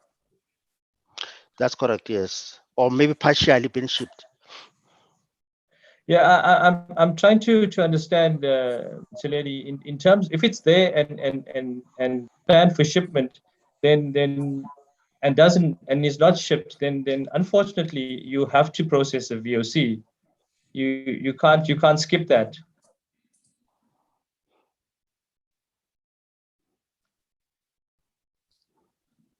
All right, that's the answer. Sorry, Harry. I think I'm not sure if Juanita has more information on the clearing and forwarding side.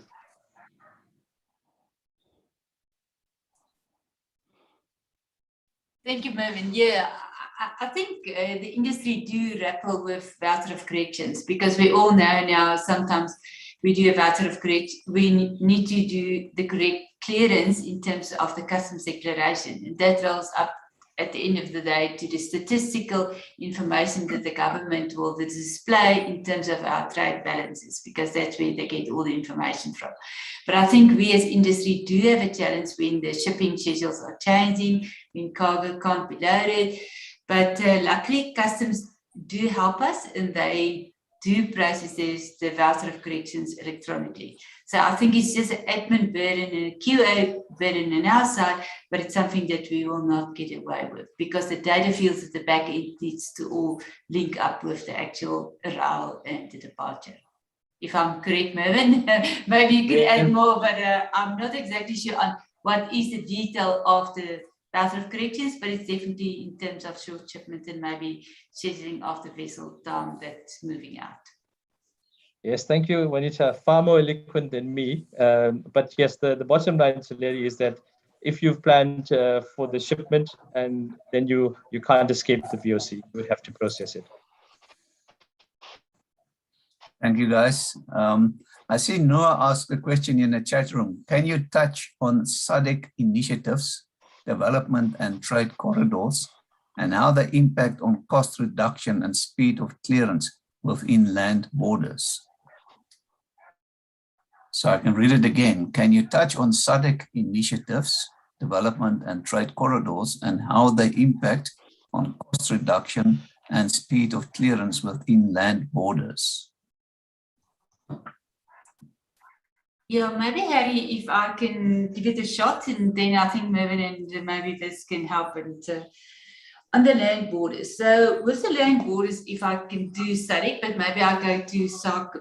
SACU is the oldest customs union. So strictly speaking, if we move to the European model, we should actually only have one customs declaration, but we don't have. We have an export declaration and an import declaration. That's why over the last year, they were doing the UCR number to say that, can I link an export clearance with an import clearance? And can I do a customs to customs pillar? So South Africa can then send their data fields to Lesotho, or Lesotho can send their data fields to South Africa. What I know that the pilot was being rolled out and they've tested at Itsweni, at Lesotho, and they're busy currently testing it at Botswana, and it's working in Namibia as well. So that's for us very important, because then it means our export clearance can mirror the import clearance and we can move the cargo quicker across the land border. But what the next stumbling block seems to be is that, do they view the risk in the same way? That's one challenge. And the second one is the other government agencies' involvement in the border posts, because the other government agencies are not electronically, they're manual, and then they also don't see the same risk profiling. So that's why we in private sector advocate very much for the single window, because if there's a single window, we know then they look at the documentation at once and they can identify the correct risk profiling and they can treat it correctly.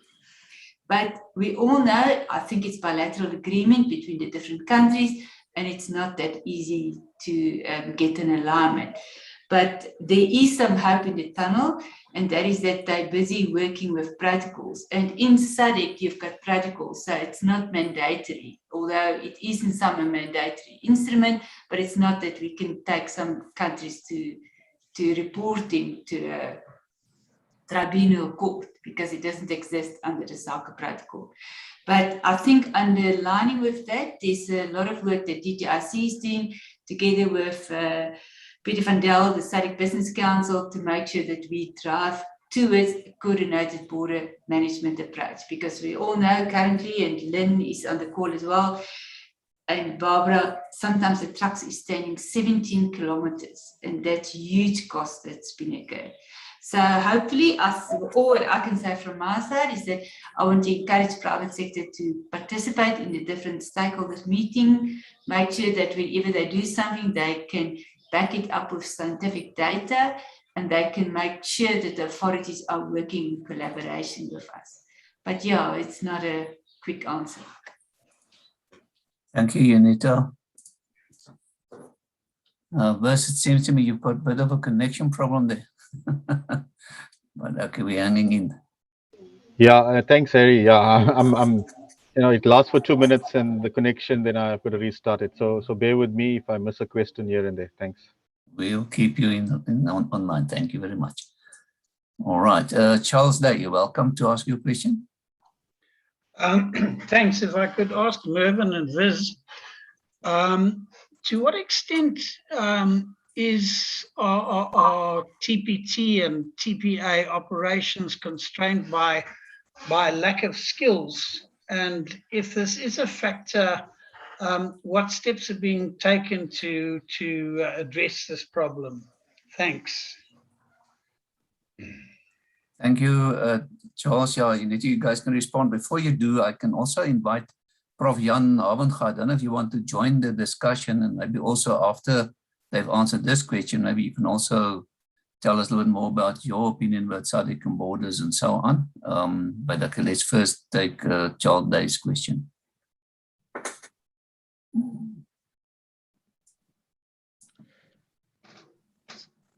So Harry, I can take that question, but only from an outside perspective, as a customer of Transnet.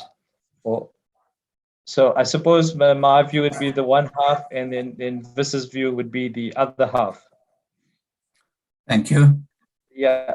So in terms of skills, Charles, there seems to be a shortage in that regard, and the impact can be felt quite a bit, and without trying to dampen the mood. I think there's a lot of work that needs to be done. That said, there's many stakeholder forums. I actually belong to one of them that deals directly with the improvements in the terminal. That's the PCTC forum, the Pure Car and Truck Carrier Forum. That's one of the subsidiary bodies of SOSOA.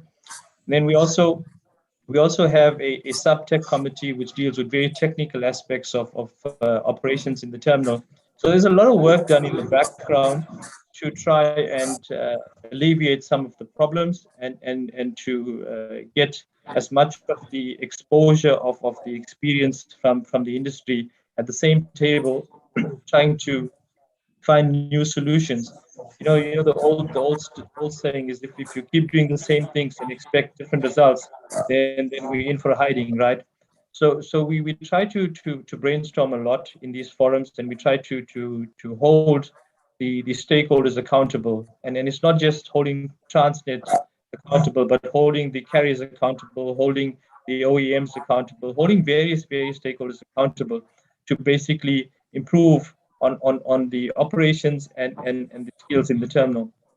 So we currently have with the terminal a time and motion study that's aimed directly at the RoRo segment, which is looking at benchmarking one of the berths to establish what would be the standard criteria in terms of operations and how we could fix that. There's also a lack of resources. I think we can't run away from a lack of resources. In terms of the driver forces, at the terminal, it's depleted, and COVID hasn't really helped that either. With COVID, we've seen quite a bit of the resources pulled out and having to be isolated, work from home. That impacted on the targets, the numbers, and to some extent has eroded the good work that was done, for the 1 or 2 years prior to that. So, Charles, in terms of skills, there's a lot of work to be done. But I think, as Juanita said earlier, collaboration and planning is what is critical. And I think the relevant stakeholder forums are in place to make sure that we move the entire industry forward, not just, focus on 1 or 2 areas, but try to make sure that we have a collaborative approach to improving the efficiencies, and productivity. Thank you, Mervyn. I see Timothy and then joined us. In the meantime, again, Timothy, your hands up. Or Vis? Yeah, thanks. So we're playing tag team here in the office. As my machine goes down, Harry, I loop over to Tim's desk. But I did catch the question. It pivoted around skills in the operations and in the planning realm, and indeed, it's a critical aspect in terms of development. We have a skills development program that covers our OLEs, that covers our planners. In fact, we're going into a very comprehensive skills development program for our planners. As I said earlier, the operating environment has changed drastically. There's high levels of critical problem solving required, critical thinking, complex problem solving that needs to be infused into the way we respond to as logistics planners. And there's a comprehensive program currently underway, and Tim and I have been quite instrumental in bringing that program to life with our service providers. So indeed, it is a critical requirement. as I said earlier in my program or presentation, Harry and team, the old toolkit is obsolete. You know, we need to keep revisiting, and the only way is we take these skills, we enhance it, we optimize it. But I think the other opportunity is how we collaborate, you know. And I was sitting the other day with the car terminal planners here in Durban, and I was saying, but guys, okay, what is on the ship? You know, you have 3 different decks on the ship, and what is on? And they couldn't tell me what is on because they don't get into that level of detail when it comes to the ship. They say, no, we wait for the shipping line to tell us. So I think, so the question becomes, how do we collaborate so we understand more of a vessel, particularly on the automotive side? There seems to be a lack of knowledge on the automotive side when it comes to vessel stowage planning. And that's where the opportunities for collaboration is folks. And that's where the space we need to go in. You know, we don't have to be stowage experts, but we can learn about stowage planning, and we can learn and improve the operations. Now, for instance, you know, if I knew what was on the ship on one deck, I could then link it up, for instance, to the rail operations. You know, we could say the first 100 units coming off is for rail. We put it, make it available onto train. And I think Charles asked the question, how is TPT and TFR, you know, playing tag? You know, how are they coordinating? And that becomes possibility. But I can't do that if I don't know what's on that ship. I can't. You know, I've got no visibility. And I don't know what type of cargo is coming off, when it's coming off. And we have a lot of that on the container side, but we lack that on the automotive side. So I'm looking forward to collaborating and working with the shipping lines, the automotive shipping lines, to create that visibility from a stowage planning. And that's going to improve the skills level to the question earlier on. Thank you. I hope I've covered the question, and thank you very much, Harry. Thank you, Wes. Appreciate that. Guys, any more questions?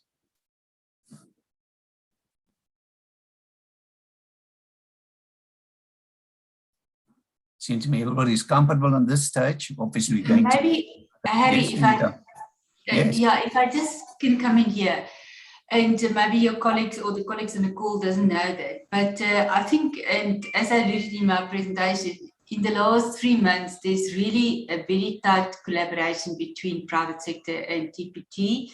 We are not having a tight relationship with TPNA, but I think Tim is trying to bring that in, and also the TFR is also bringing that in. So I want really to encourage, and we probably can publish it on the Transport Forum, that we can inform them on the BUSA, as I said, monthly or Mondays meetings, and probably we're going to go by monthly on that, and then the DTIC meeting as well. And then there's various different stakeholder meetings in terms of the congestion and the planning and all of that.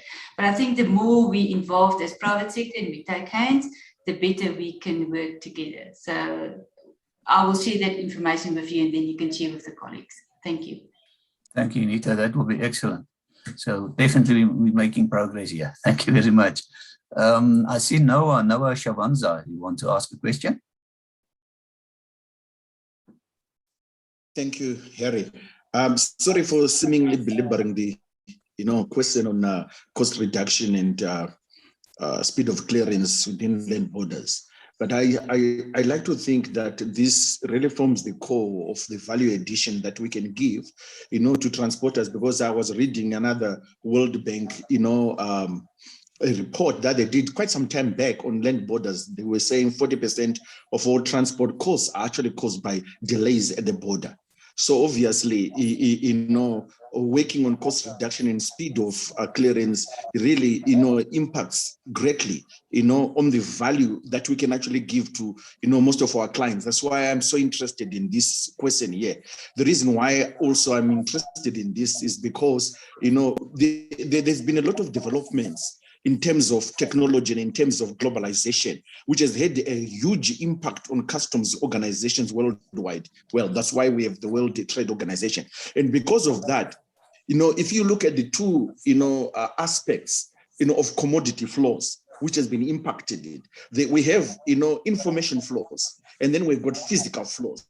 Now, you see, this has been there's been a huge impact. Traditionally, initially we used to submit customs entries physically, to a customs office. And that's why you find most of the clearing agents are actually located where you have got customs offices. But because now of the information flows, the impact on the information flows that technology has done, we've now EDI, indirect trader interchange. You don't need to be actually close to a customs organization now, to submit your entry.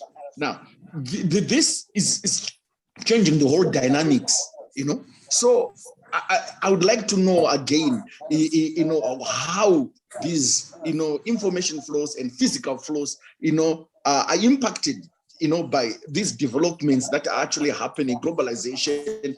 That's why we've got also this SADC that I'm talking about, World Trade Organization, and we are all aware, I think every one of us in here, that most of the modernization programs that are being done by SARS, they are all being, pushed because of the Kyoto Convention, which also other contracting parties, are following. But South Africa, I think, is way ahead of the other African countries. So I don't know if we can really touch on that again, because it forms the core, center of what I would want to know very much. Thank you, Noah.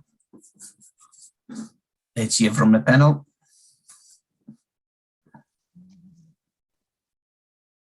Yeah, Harry, maybe if I come in here, I think what Noah raised is very prominent, and we know that because the revised Kyoto Convention is the simplification and the harmonization of customs procedure. We know South Africa is quite advanced in terms of when you do want to export it cross-border, you do the customs declaration in the cloud, you submit it, and you get a message, proceed to border, and then you can proceed to border. But that's where the challenge comes. And maybe I didn't make it very clear, but is that how do they view risk and how do they treat the risk?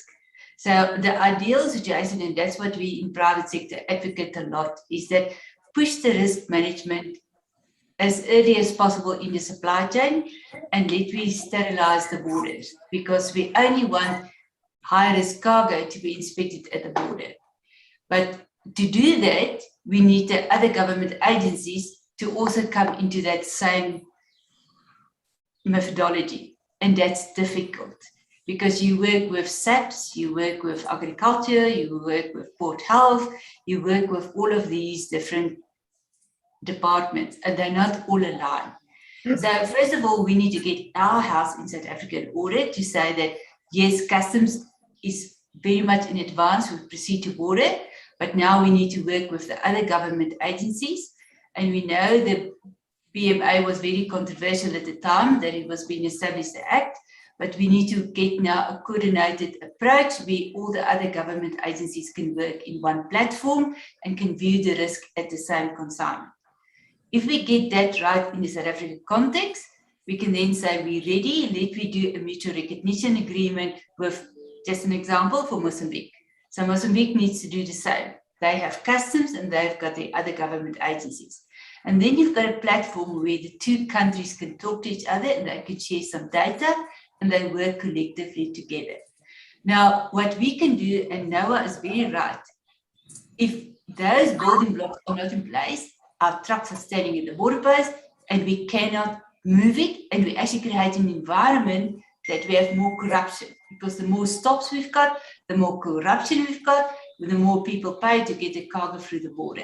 So it is something that's going to take a lot of effort from government and from private sector to get it to the next level. Because we know under the presidency office, they've got the fourth industrial revolution, the team that was putting things together. So we need to form a way or in the different forums to make sure that we work collectively together. That's why the SACU Connect was for us very important, because they would say, let's we first try in SACU to say that my export clearance becomes Botswana's import clearance and how we can do mutual recognition. So I think it's some of the things that Noah raised that we need to leverage a bit higher, maybe to say to the government, what are you doing? Because we need actually Cyril Ramaphosa, our president, to talk to Mozambique and say that we need to resolve this on a much higher level. Otherwise, we will not be able to get it right. So I think we need to really be much more vocal, talk about it, write about it, and make sure that our government can understand. Unless they do tackle it head on, it's not going to be resolved. Because all the Kyoto Convention, the SIG framework, all the legal structures are there, but it's the implementation which we don't do correctly and that don't bring the benefit. Thank you, Anita. I don't know if one of the other panelists want to comment on that as well.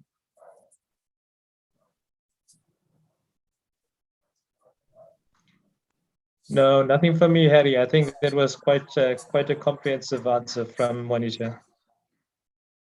Thank you, Mervyn. All right, so let's have closing remarks from our panelists for this far, and then we'll take a break. So maybe if we can start, I don't know, Vis, if we can start with you, Vis or Timothy, for some closing remarks, and then we'll take Mervyn, and then we'll take Unita. Thank you, Vis. Yeah, thank you very much, Harry and the team. I think for now, we started a journey. The windmill is starting to be constructed. The base is there. It's about putting the blades into the windmill. I think a lot of the discussion that has happened with Busa and other stakeholders over the last period bears testimony to that, and we can go forward. I always tell the team, we bet for Team South Africa. Let's put on that green and gold, and we can achieve stuff that is incredible. And Harry, this year and colleagues, we've had a tough year, right? It's been tough, it's been disruptive. But as an example, last year we set out, with the reefer industry as an example, right? We shipped 146 million cartons last year. This year we're on track to ship 161 million.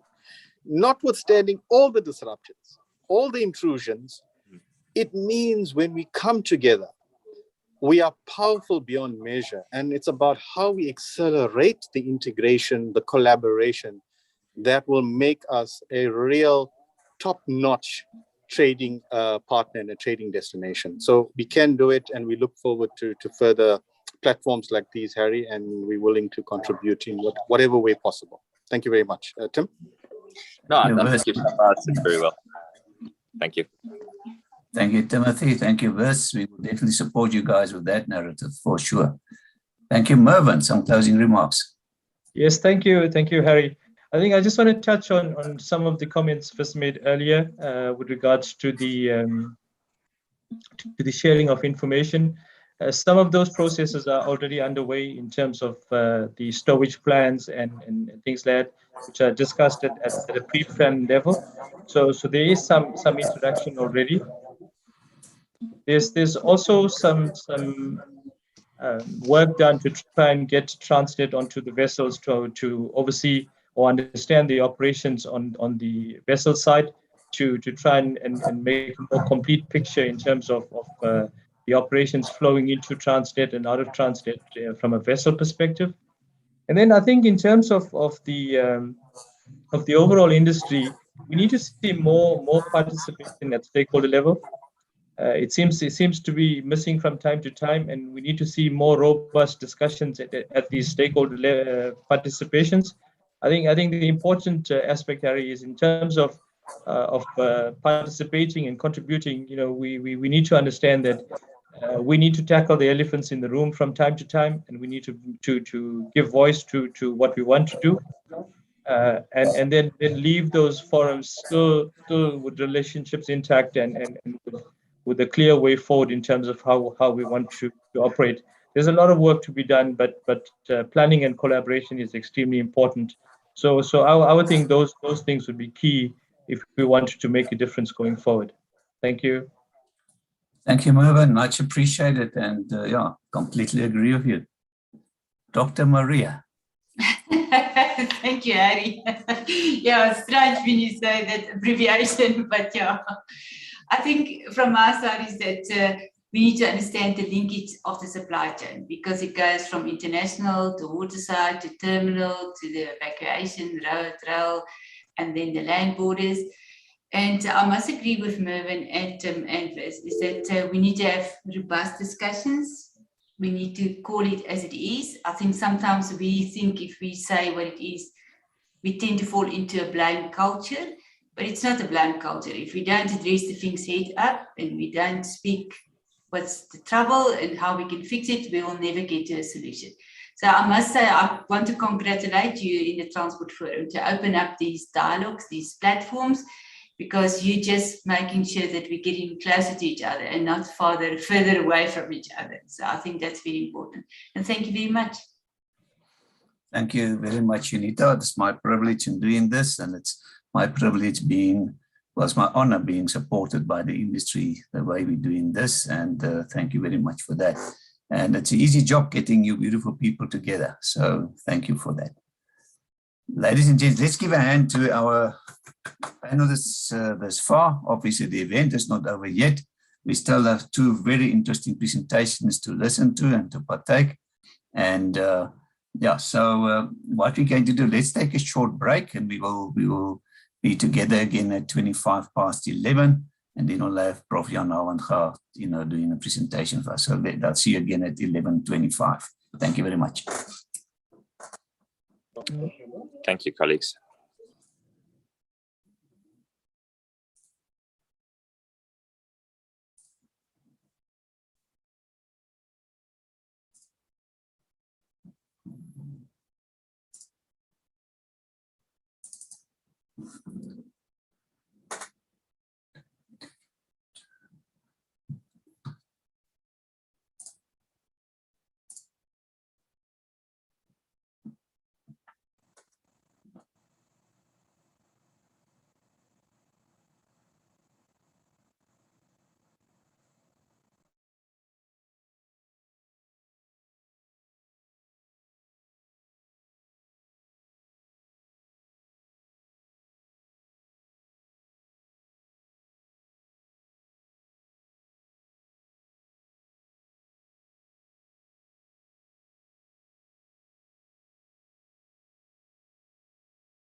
Okay, people, let's start taking up our seats again so that we can start with the second portion of our event.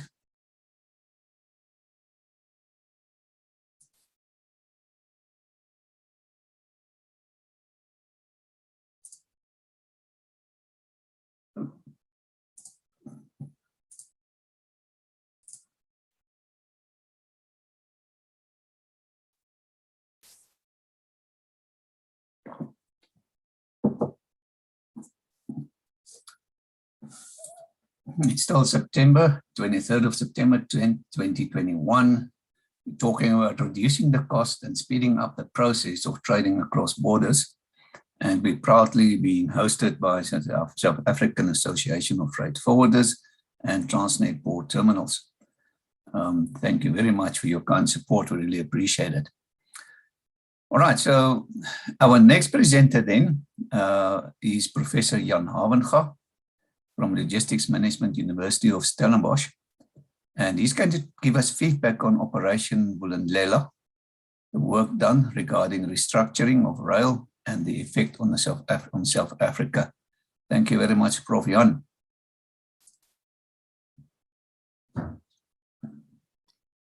Thank you, Harry. It's great to speak to you again after a while. And I'm going to check whether my screen is shared correctly. Just like, there we go. You can proceed. Thank you very much, Prof. Excellent. Yeah, just some background around this. There's been a lot of reference to rail, yeah, and rail obviously play a major role in what we've been discussing here. We talk these days when we work with the International Transport Forum of the World Bank around the world about inserting a railway into a supply chain. And I think many of the things that we're talking about here, there was a reference to rail and the issues that can come around as far as that is concerned. As far as Operation Vulindlela is concerned, it's a very interesting piece of research work. Most of you might know about it from the Treasury. There were certain effects in terms of ports, which is quite interesting. Those effects we will see on the rail side soon as well. The other thing I wanted to say, this work was commissioned on behalf of the Treasury by the United Nations University. And as far as that is concerned, this is my interpretation of the report that I've written that will be published soon by the UNO, United Nations University.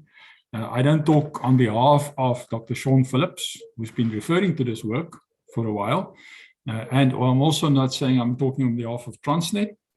What I do know, or what I do hear, is that many of the things that they are saying in recent times, to some extent, coincides what I found here. But as far as the detail is concerned, this is my view, and I will gladly share that with you. I will start talking about transport policy, and you need to, because what we are talking about here is policy and nothing else. And you can take that back from the time that the rail started in South Africa. This is in 1860.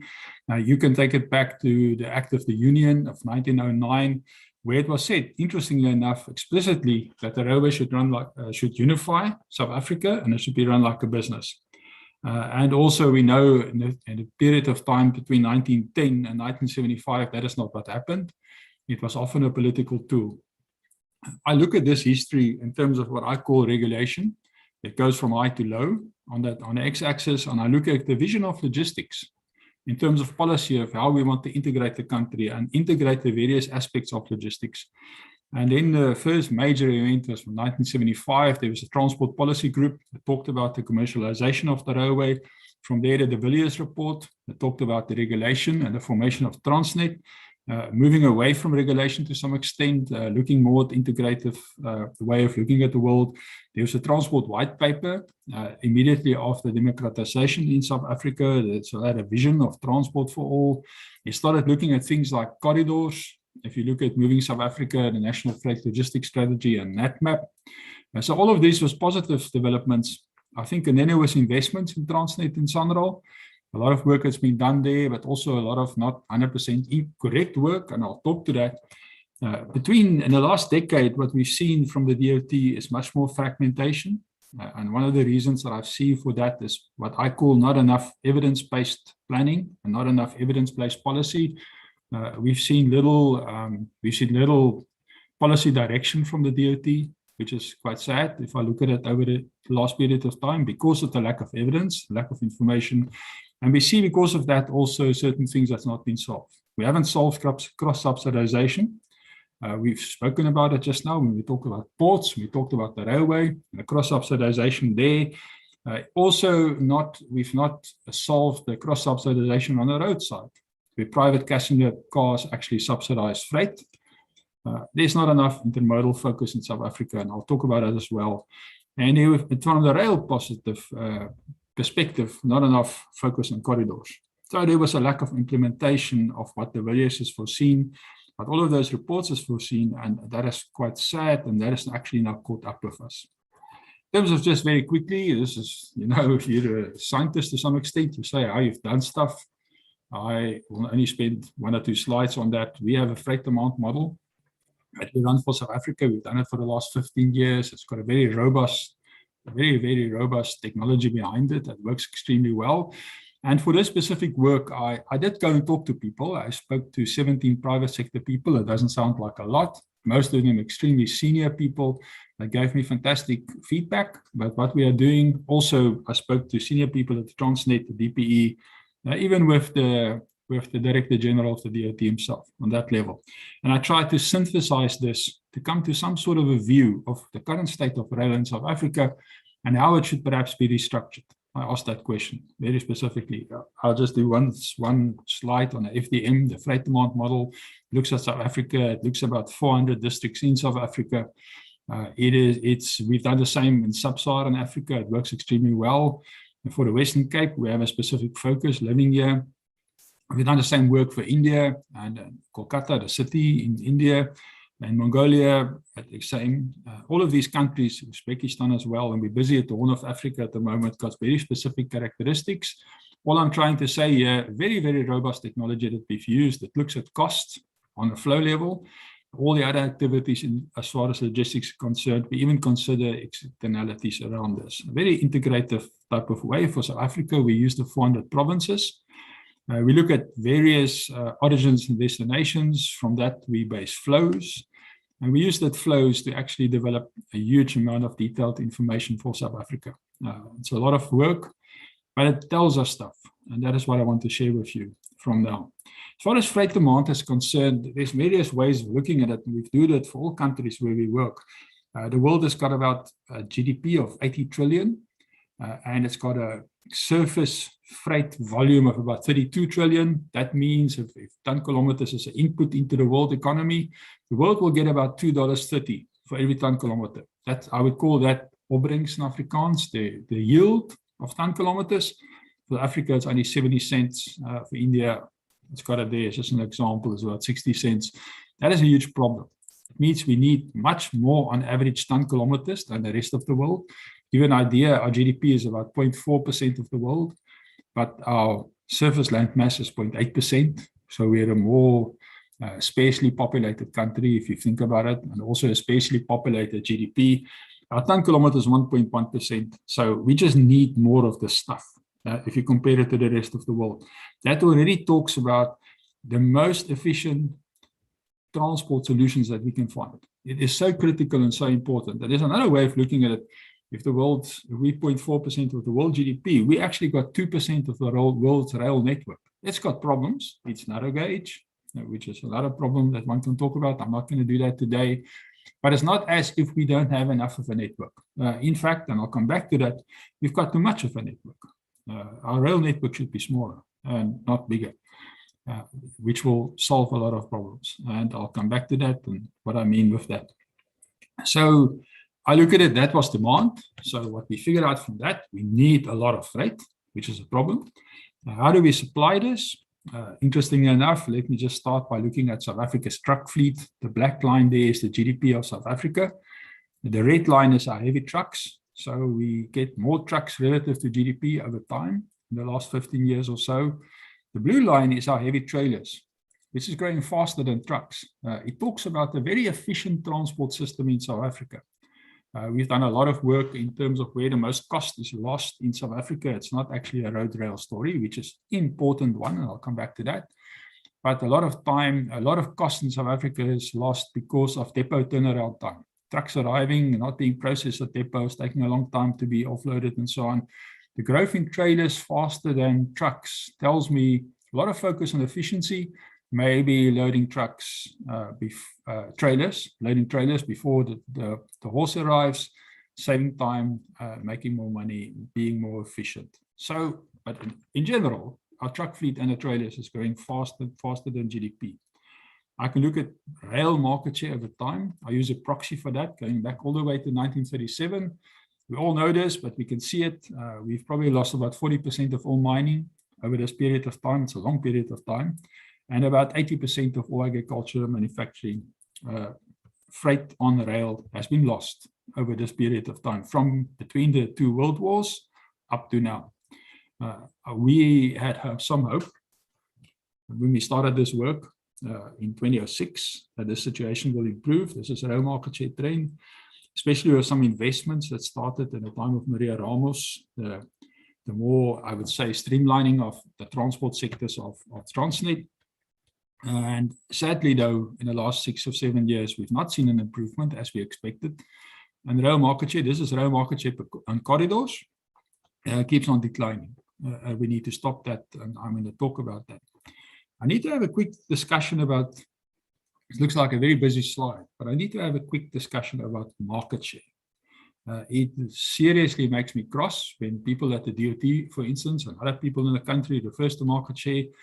Transport market share is a complicated thing, but you can make it quite simple, but you must understand it. That's the point. If you look at the difference between supply and demand, so for instance, you produce wheat pix in Malmesbury, and you eat this wheat pix or sell it in Roodepoort in Gauteng, then rail market share has been stable. It's around 25% over the last decade. And you'll tell me that does not sound right, and I'll explain why. If it goes to ton ship, we spoke about it a lot this morning. You ship these items more than once. The wheat pix, for instance, you would ship it from Malmesbury to a distribution center in Brackenfell. You will ship it again from that distribution center to a distribution center in Germiston. You'll ship it again from there to the retailer. So things get shipped more. And there the rail market share has declined.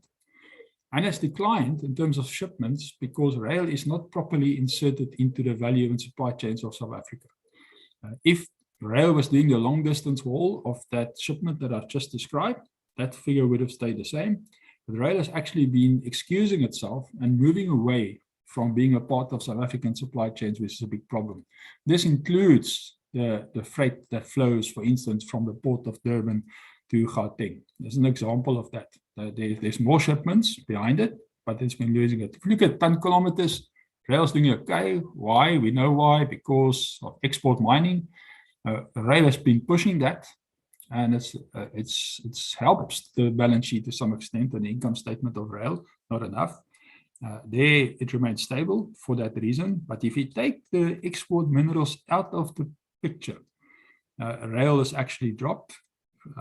If you look at it a little bit, if you look at outsourced freight, this would be the income generated when you don't talk about your own transport. Then rail market share is also dropped. If you look at corridor freight, where we should have rail solutions, they're long distance corridors, it's also dropped. And rail is not involved anymore for the last 30 or 30 years in high value freight, and especially palletized, fast moving consumer goods, food, etc., which is all very rail friendly because it's on pallets. So it could go on rail, but it doesn't. So, which is quite sad. Out of all of this, what we do is we calculate rail market share from what we call rail friendly freight. What should be on rail, what very, very clearly we can prove should be on rail, and that is probably in the region of 2/3 is on rail, 1/3 is not. It sounds like a high figure, 2/3. It is not high, because all of these things should be on rail. How do we determine what should be on rail? We look at the three very important factors. We say density of terminals. That means if you load a lot of stuff in the same place, like for instance, the port of Durban, if the freight becomes rail friendly, if you move it from the port of Durban to the center of Gauteng, that's rail friendly, or the center of Gauteng to Cape Town, that is rail friendly. Density of lines. So if a lot of freight is on the same line, that is very rail friendly. So that goes into our model. Uniformity, if it's, for instance, just coal or it's iron ore, or things like that, or just containers or just pallets, that becomes rail friendly. If it's a lot of distinct type of products, it's not. And then in terms of distance, the more uniform these things are, product terminal, terminal density, point-to-point density in terms of line, you don't have to actually go a long distance. Good example is if you run coal from a coal mine to a power station, it's the same commodity, it goes from the same origin, same destination, then it can actually be 100 kilometers and it's still rail friendly. So all of these factors be taken into account to determine how much should rail be in South Africa. What is the gap? We wanted to figure out the transport or the strategic gap of rail. How do we do it? We do it in terms of segmentation. And the segmentation tells us all of these stories, the types of freight and how they flow. For instance, extraction, if you have agricultural extraction, that's a very specific type of flow. It's all over South Africa. It goes to silos. From the silos, it goes to a packaging facility, or you can even export things like wheat. We don't export it anymore, sadly. We import it, things like maize, etc. We can also import agriculture. We import wheat. All of those flows look the same. They use the same equipment. So we call that one type of flow. The other type of flow is mining flows. For instance, if you have iron ore that goes from Sishen to Saldan, from Sishen to Van der Bijl or Sishen to Newcastle, long, big unit trains, same type of commodity, same type of flow, etc. From that intermediate manufacturing plant, we have intermediate flow. That goes, for instance, that would be eye to the sky steel. That goes from Van der Bijl to Volkswagen at Uitenhage. Also the same type of flows. Usually for rail, you have a siding on the one side and a siding on the other side, and you can use it like that. And then from final manufacturing, you can go to consumption. That gives us 5 types of flows. Rural flows, where we take things from the rural extraction, we call it, and delivery to them. We have this large volume export mining flows. We have domestic mining flows. We have the siding to siding type of traffic. And we have the finished palletized goods, which is the fast-moving consumer goods. Now we asked ourselves, in each one of these areas, what is missing for rail? What is missing? And how can we fix it? And this is my graph. So for finished palletized good, rail should have 30% of all flows in South Africa. It's got nothing. For intermediate manufacturing, siding to siding traffic, there's about 20% missing. For domestic mining, this is very, very sad. There is about 30% missing as well. Rural freight, not that much. In export mining, not that much. The sad thing here, South Africa's invested a lot in Sanral. Sanral has built beautiful roads. Therefore, for finished palletized goods, there's an alternative. Over a long period of time, that alternative is not going to be good enough for our country. But right now, we sort of manage with our truck traffic on our big corridors, although we already realize it's a problem. If you look at domestic mining, our country is not set up to have that gap. Our rural roads are not good enough. Our provincial roads are not good enough. Those trucks, those heavy trucks with all those minerals on top of them is actually killing us. It's killing us in the rural areas. So that is what I would call an unexpected problem. We are not prepared for that. And then there's the others. I can go into this in more detail. And this is quite important. So this is looking at what I call bulk export flows. The red every time is what we have on rail at the moment. The blue is what we should have on rail at the moment. And then on the right-hand side is what we should have on rail in 2050. And I measure that in the missing freight. It's missing on rail. And this is in ton kilometers. So for bulk export minerals, there's about 11 billion ton kilometers missing. And you can read the detail later on the slide. If you go to domestic minerals, you see the red there is much smaller. There's a lot of blue. That's the domestic minerals I referred to before. And you can also see what it should be in 2050. There's a missing 9 billion ton kilometers. If you're looking at siding to siding traffic, as I've explained it, there's been a massive drop from rail, from a point where it wasn't efficient enough anyway. If you go back to 10 years ago, this is from 10 years ago till today. The blue is what's missing, and the blue on the right-hand side is what it should be. There's 8 billion ton kilometers missing from there. If you go to the fast-moving consumer goods, there's nothing on rail. This blue is what should be on rail, if we had good domestic intermodal terminals in Cape Town, Johannesburg, and Durban, a lot of this freight actually could go on rail, and it isn't, and it's missing. There's another 10 missing ton kilometers. But now we come to the crux. This is the rural freight. Also, there should be some, but there's a missing 4 billion ton kilometers. The crux is this graph, a very important graph. What it says is this is all the general freight of rail. The red, what we have, and the blue is what's missing, what should be on the rail, and the 2050, what should be on the rail 30 years from now. And there's a missing 31 billion ton kilometers. But there's a worse problem than that. Currently, there's 18. It should have been for 47 right now. That's the missing 30. And it should be 77 by 2050. Now, if you look at that sentence, it says our current general freight railway to serve South Africa correctly and to run the cheapest form of transport that we can on a very, very detailed model tells us the current railway should quadruple in the next 30 years. Our railway, as we see it, should be 4 times bigger. And that for me is a frightening task, but it's a task that a country must do if we want to have efficient transport. We should quadruple our general freight railway. So the question is how we do that. Now, first what I do is I'm looking at the benchmarking exercise. Now for benchmarking, comparing our railway to the rest of the world, I use what we call the Harris curve. Harris did this research nearly 45 years ago. It's fantastic research. It's been repeated since. At the bottom, we have density, how many ton kilometers per route kilometer, and on the left, you have cost. Now, what Harris has proved, and this, as I say, this has been repeated often. We've developed the Harris curves for South Africa because we could, because we had all the information. And what we want to do is move on a density curve because then the cost comes down.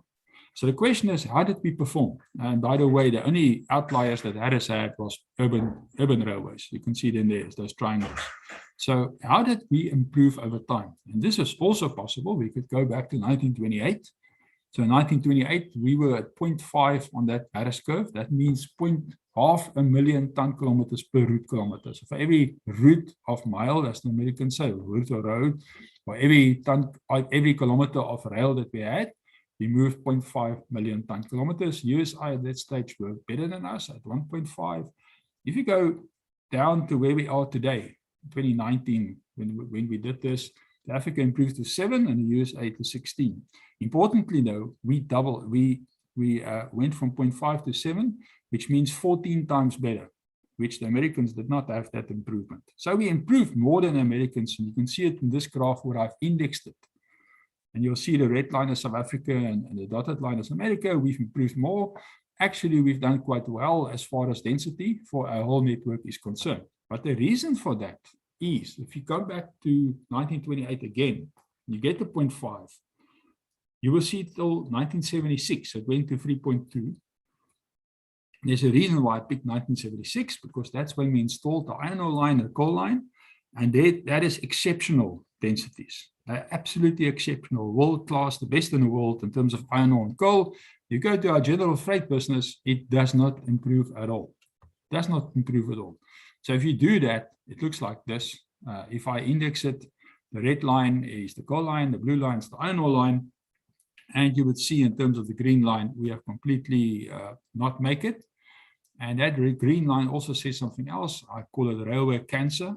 If you don't improve your density, your railway will die. Irrespective of anything else that you do, it will die.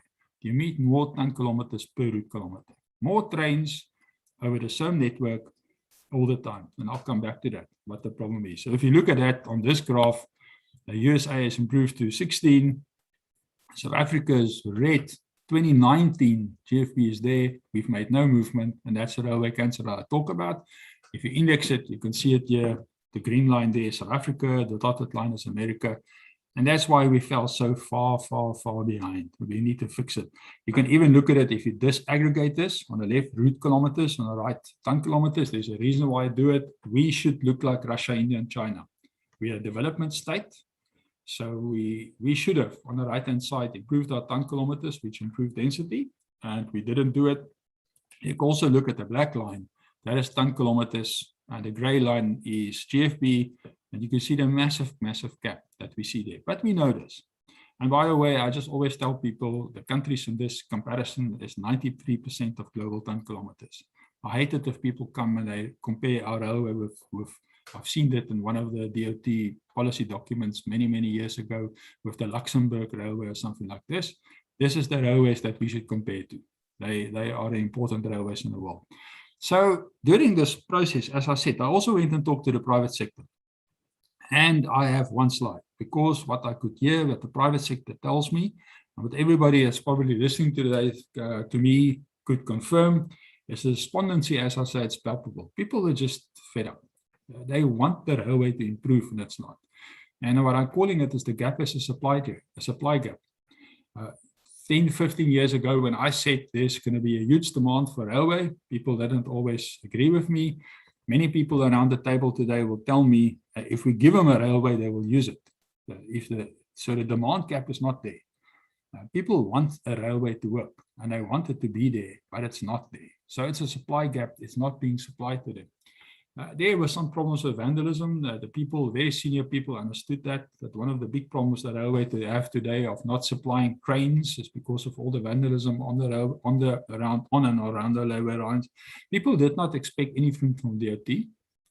I think to a large extent, the DOT is, in terms of giving direction in the sense, has failed the country. The people is not expecting them anymore to make any contribution. That's my feeling. There's a lack of stewardship. People say they're just somewhere in the railway, they made friends with them, they knew what they wanted. And then the next moment they see that guy is not there anymore, or that lady is not there anymore, she's working somewhere else on the railway. That bothered them, very, very big bother. But despite all of this, most of the freight owners that I talked about said, we'll use the railway if you give it to me. And even the LSPs in South Africa said to me, and I've spoken to very senior people, we will collaborate with the railway if the railway does what it's supposed to do. So we figured it out. My narrative around this says, we wanted a development state type of railway. We didn't get that. We rather get, especially if you go back quite a while, a railway where there's a lot of political interference, rather than a concentration on developing South Africa. A lot of cross-subsidization. If you go back many years, it was from high value to low value freight. While rail was still regulated and you had to use the railway, what they did is they just overcharged for high value freight, and they then subsidize things like mining and especially agricultural commodities. And then in the last 10 to 20 years, we've subsidized export lines, used that money to actually subsidize the GFP freight in South Africa. We did not enforce the transport quality system. LSPs on the road tell me this. They say they cannot compete with people that runs old trucks, that does not do the right maintenance, they don't have a quality system. It's a problem. We did not create domestic intermodal solutions for palletized freight. We did not focus on corridors. We did rationalize the railway, which was required, but unbalanced. We got rid of some fleet, threw some wagons away. We made the people less, but the network stayed the same. That is a huge problem in the railway because it is very expensive to keep it. And then at a critical time, then all of the people that is making these mistakes and beginning to understand it, they were taken away. That also contributed to this problem. There's a failure to create density. So what's the strategy to solve this? What can we do? And I say, let's get this 41 billion ton kilometers back on the rail immediately. The whole country should focus to get that, because that will give us the density back that we required from the ton kilometer side. Let's see if there's a business case of expanding the railway and where we will get the money. Where will we get the money? It's a very important point. Future funding mechanisms, because the railway doesn't have this money if there is a business case, but let's see if there's a business case. And on the long term, that the short term is the 41, and the long term, how can we make the GFP business, the railway, 4 times bigger than it is now, quadruple it. So what is my short term objective? I look at, there's a very detailed calculation behind this that I'm not going to share with you, but I looked at this and I say, if the freight that should be on the rail is there, we'll get 19 billion per annum on the income statement. It will cost us 7 billion if it's done efficiently and effectively like it is. That will give us a net annual return of 12 billion. This is, I'm not saying this is for TFR or for Transnet. It is for a railway, imagined railway for South Africa. That railway could have a net positive business case of 12 billion, but it requires 3 things: investment, That's a critical point at normal gearing. We will have to improve our asset utilization, which means more trains on the same slot. We have to remove operational constraints to do it, and service levels obviously has to go up. So how do we do that? That export to domestic mining terminals already belongs to private people. If you think about RBCT, etc. Why can't we have more terminals that is privately owned, and even wagons that is privately owned? In terms of intermediate manufacturing, siding to siding, those sidings is already privately owned. Why can't we have the wagons to be privately owned? The intermodal terminals that we would require in future, there's quite a few that needs to be built. Why can't they be privately owned? And why could the intermodal freight that is required to service this, why can't it be hook and haul arrangements where the wagons, the whole train except for the locomotive belongs to the private sector? And now all of these things, if you put it together and then subsidize concessions for the low density line, take them out of the railway. And if you want to run them, get the money somewhere to run them, but don't burden the transport system with that. Now, this is quite a statement from as far as I'm concerned. I look at the short-term strategy and what I call external, market, internal. External means what is the rules that we need to do it. Market means how will I compete, and internal means what is the things that I have to fix internally. The internal things that we have to fix is continuous breakthrough. We have continuous and breakthrough improvements. There's things that just needs to be fixed immediately. Part of that's better maintenance of the railway, more security, improve the signaling, having more loops, just increasing capacity without spending too much money, fixing the scheduling issues. There's a huge problem with drivers that I want to go into the detail now. In terms of the market, this flow segmentation that I've just spoken to, expanding into those sectors, thinking about the wagon fleet, and I'll talk about it just now, and externally protecting the railway's assets, rather than going into this huge amount of, if I say something to the DOT, you know what, just stop all your regulation efforts and go as government and protect the railway's assets. Do that, and then we can do other stuff. I call this more operational slots, more filled slots in the market, and more protected slots. More operational slots mean more trains being able to run the trains, and look after the infrastructure that we have in terms of those trains. This is in the short term that we immediately need to do. If I have to summarize everything that the railway do in a very, very short one single statement, they do not dispatch enough trains that gets dispatched and arrives in a reasonable amount of time. What is the long-term strategy? This is a focus from the country. Here, everybody will have to work together. It's not only the DFTFR and the DOT. A lot of people, a lot of private sector people, otherwise we're not going to get this right. The investment case is sound. It's data-driven. Most people agree with this. There are some people that don't agree. Most people I spoke about says, this sounds like a good idea what you're talking about, but it needs structure and funding. Now, this structure means there's a service. Now, service means what does the wagons look like and how do I deliver that service? And the nodes is usually terminals and stuff like that, and there's a line. And the lines is high density and low density. Now, the high density lines is fed by road, and we need to understand that interaction. These are not the competition. These are the way that they work together. The low density lines provide some freight for the high density lines, but it also comes from road, as I say. And this high density line, maximum South Africa, about 8,700 kilometers, critical. And that is what we should focus on. The nodes, there's a various nodes, the sidings all the way down to freight villages. We developed the network for South Africa all the way to border posts, the blue dry ports that you require, like Cato Ritchie you would see there, and Belcon. Belcon, maybe we need to shift it. The border post, it needs to run efficiently. If I had time, I would go into that as well. We've calculated together with the Cross-Border Road Transport Agency what is the cost of all those delays at some of those border posts already, and even some and in the ports as well. And that's what it should look like. Then if you go down to service design, there's motive power. Currently the TFR is there. If we have open access, there might be more locomotive operators. The wagon fleet is there, it's owned by TFR. Eventually in future, some of these locomotive operators can own the wagon fleet, and even freight owners separately can own the wagon fleet. Now, terminals is currently owned by TFR, and the ports, why not can LSPs and even freight owners own some of those terminals? And all those together gives you service design. And this is for me the critical view. We talk about open access and what we call vertical separation. That is the separation between the train and the track. We understand that. But here I'm also talking about a separation between a high and a low density line, which will really work. We need to do that right now. I'm talking about the separation between the train and the terminal, so that the terminal can be privately owned. And I'm even talking about the separation between the locomotive and the wagons, so that the wagons can be privately owned. If we can break it up like this, we might be able to get the money and the funding to make this work. So if you look at this money and funding, in terms of the system, the operations in the terminals, as I say, it can move to LSP ownership, the locomotives. We have more locomotive companies in the country.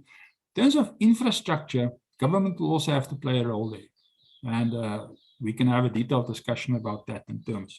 And then when we've done all of this, then we can talk about regulation. We waste our time currently talking, have this huge regulation debates with the DOT.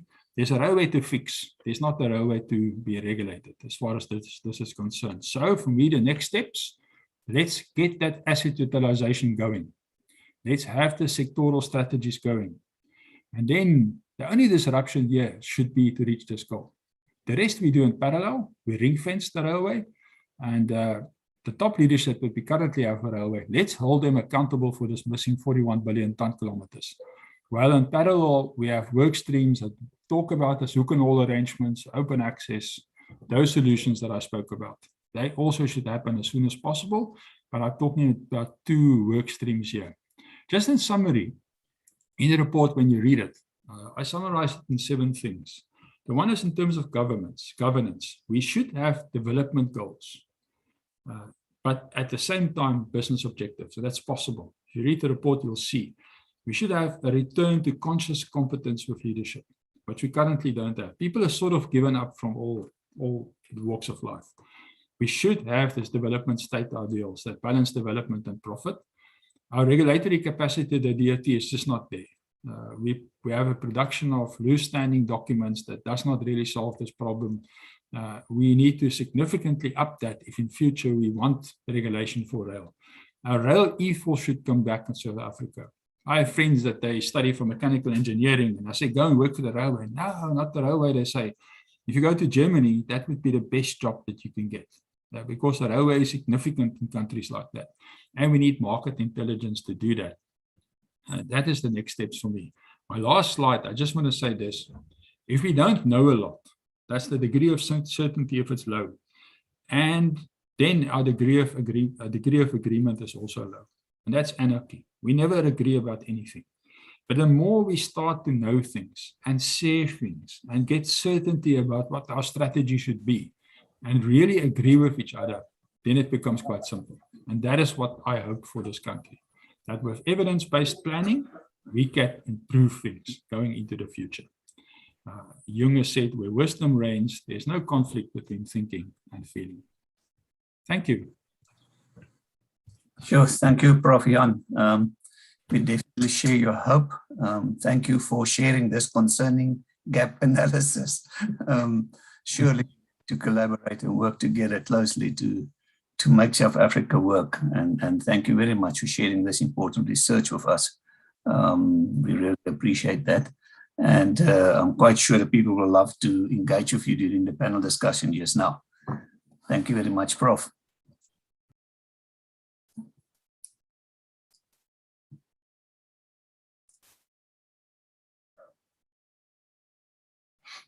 Right, ladies and gentlemen, our last presentation, but not the least, is Mr. Makabinyane Tosu he's a research specialist at Cross-Border Road Transport Agency. And he's going to talk about a look at cost of doing business for freight operations. Thank you very much, Makabinyane.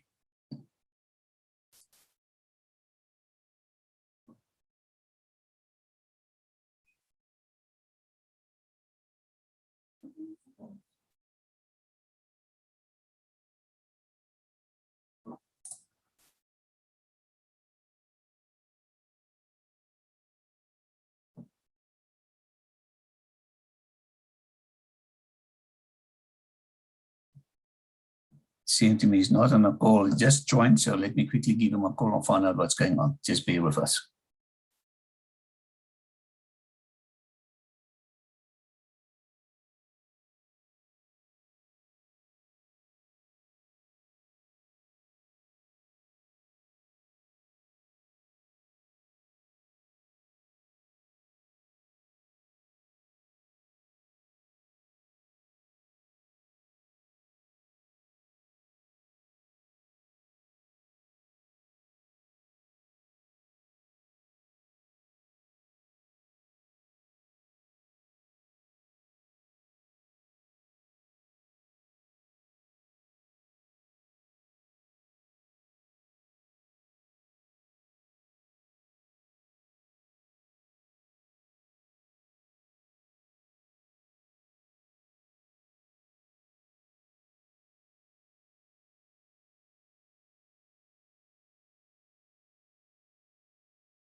All right, ladies and gents, doesn't seem to I can get hold of CBRTA. It was on a call just now. But I think what we do then is let's do the questions and answers now. If Prof. Jan can kindly switch on his camera and Dr. Unita Maria, that can bring me into the panel. Yes, CBRTA is phoning now, just a moment.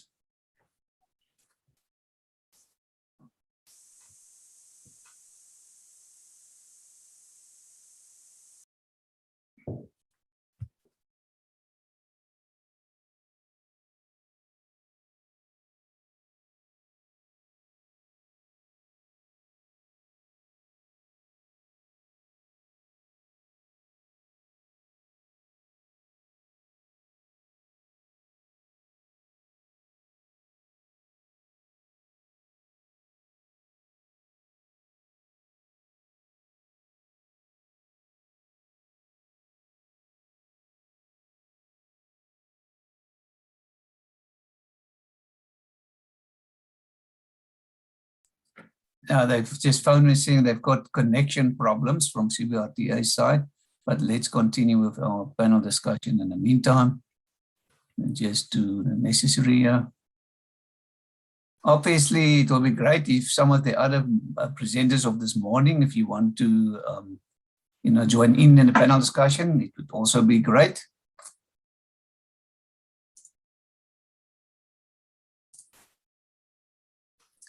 All right, let's throw it open for now. Let's ask the audience that you can now use the reactions at the bottom of your screen. You can raise your hand and you can ask some questions to the panel as a whole or to one member of the panel.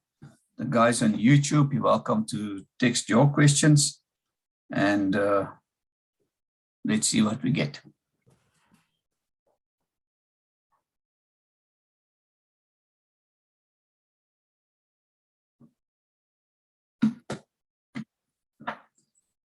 All right, Mo, can you? Yes, Unita. Yes, maybe while people raise their hands, I see Mervyn and Charles. I just want to say to the professor, it's always nice to listen to intellect and the way that you displayed it. But Professor, do you speak to government or the DOT on these very insights that you provide? Because it seems to us a very clear strategy on what we need to do. And I was just wondering if government are listening to you. I've presented a version of this. So this goes back a while to the new board of Transnet when they were appointed. That is with the chair and his board and a larger group of managers in Transnet. I've recently made this presentation, I would say 95% the same, but with more detail to the ExCo of Transnet. I've done that as well. I've made this presentation to the Director General of the DOT and some of his core team members. Also, to a large extent, the same type of presentation. And this state, I've also made this presentation to ARIA. There's some area people here. So I would say there was some private sector participation as well. I got feedback from them and made it. So that's the people who I've spoken to. So I've shared this with, I think, everybody that can actually make this work to a large extent. Also to some LSPs, etc. Now that the question is, do they listen to me? I just said who I spoke to, whether they're listening to me. I can tell you what I think. I don't expect people like the senior management of Transnet to listen to me, if I can say it like that. I have a sneaking suspicion that the current strategy that they are pursuing, and I don't want to speak on their behalf, is reasonably well aligned to what I've said today. That's my suspicion. I don't want to talk on behalf of Porsche and the team. People like Andrew and Irvin and Evert, some people I know there, I don't want to speak on their behalf. I know them all very well. I think the new management that has been appointed at Transnet has inherited a huge problem. I think they are capable people. It's just straightforward. I'm just saying what I think. But I think they have a massive ship to turn around. But I think if we can support them, they probably can do that. Just out of interest sake, as part of the same work, I also had to do the passenger side. And basically, I'm going to use a colloquial term now. I basically said to Treasury, I'm sure they won't listen to me. Just burn it down and just start afresh. I don't think PRASA can save passenger rail in South Africa. I don't think they have the ability. I don't think they can do it. And I don't care saying it. I'm old enough by now to say it and not being too scared. I think, I say that for a reason. I think Transnet can be saved. I think that can happen. And I think they will probably follow a reasonably well-aligned strategy. I don't have a lot of hope for the DOT in leading the way here. One of the things when the Treasury asked this question, they gave me a letter to go around and talk to people, just to introduce me. And the letter clearly said, South Africa doesn't have a road to rail strategy. For me, that's a huge failure on the DOT side. We're not getting direction from them. So I'm not sure whether they're listening to me. I think maybe not. But I think Transnet is listening. I really think so. Listening not only to me, I think they're probably developing their own strategies, but I think there's alignment. I think so. I think one can engage with them, with many of these aspects. I think so. Thank you, Prof. Jan. Right, Maki Binyane, in the meantime, I see has joined us. Let me just ask him to tell us, let's see if his signal is strong enough to present. Otherwise, we can accommodate him on another event. Seems to me he's got huge signal problems. They just explained to me there's lots of signal problems here. I can't. Afternoon, colleagues. Maki Binyane, will you be able to present, or must we fit you in another event? Yeah, at least I managed to get to the city, to the town in Zirast. Oh, okay. At least I think I can present. Okay, so the panel, we will redo the panel just now. Let's have Maki Binyane do his presentation. Thank you very much. Will you be able to switch on your camera? Okay.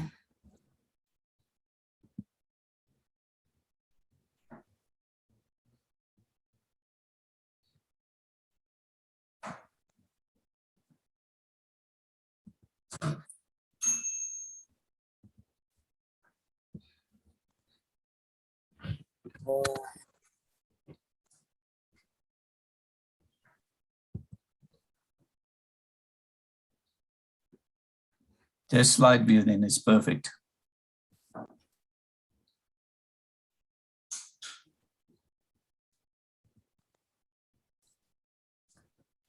Perfect, you can continue, thank you. I want to minimize, okay. All right. Good day, colleagues. My name is Maki Binyane Thuso, representing Cross Border Road Transport Agency. I'm going to present the cost of doing business by cross-border freight operators as the cross-border road agency is only mandated to facilitate the movement of passenger and freight transport across SADC country. Therefore, the scope of this presentation will only be cross-border related freight movement between Gauteng province and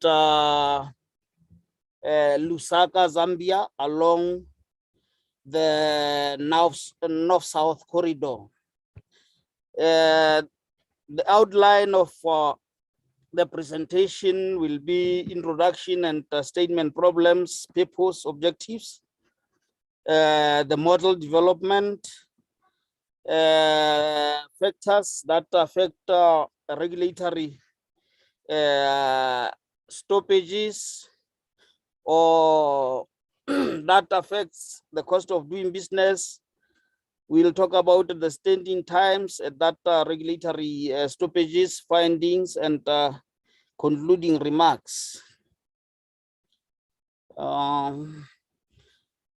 Road transport in the SADC region is the most dominant mode of transport, and it plays pivotal role in supporting socio-economic development programs.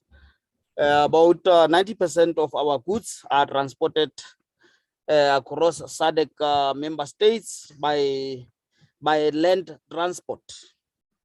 And doing cross-border transport in the region is characterized by high costs, long distances, regulatory red tape, and high levels of uncertainty, hampering regional trade competitiveness.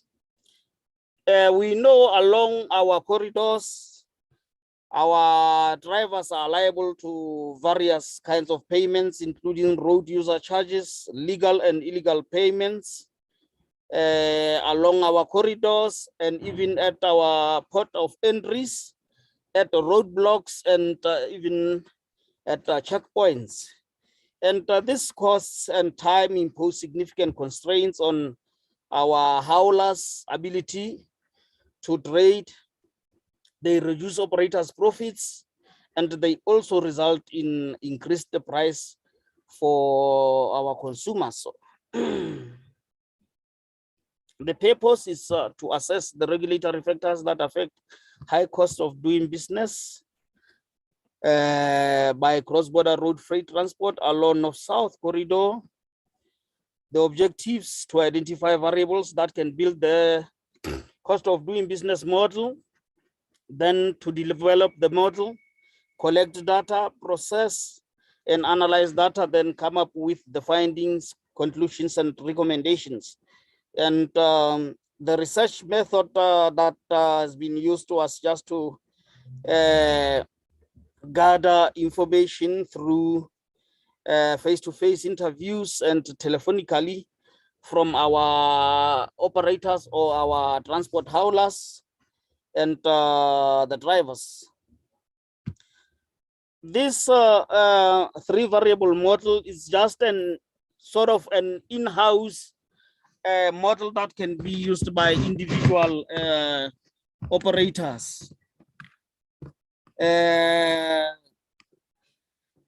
three columns comprise vehicle hours, vehicle mileage, vehicle and the vehicle as it is. And on the first column, we are having fixed and variable costs, whereby the operator can populate the costs that are incurred in each and every row. And this is another alternative model that operators can use to calculate the total cost of doing business, either per week, per month, quarterly, even annually.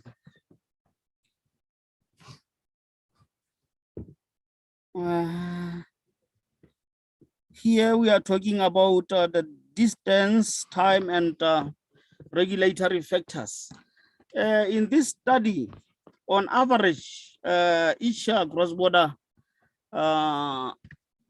truck traveled about 1,645 kilometers per single trip, which is the outbound or the incoming trip. And we found that for the northbound or the outbound trip, a truck takes about 176 hours, which is equivalent to about 7 days to the destination. And also when coming back, if the truck has return load, it travels the same duration.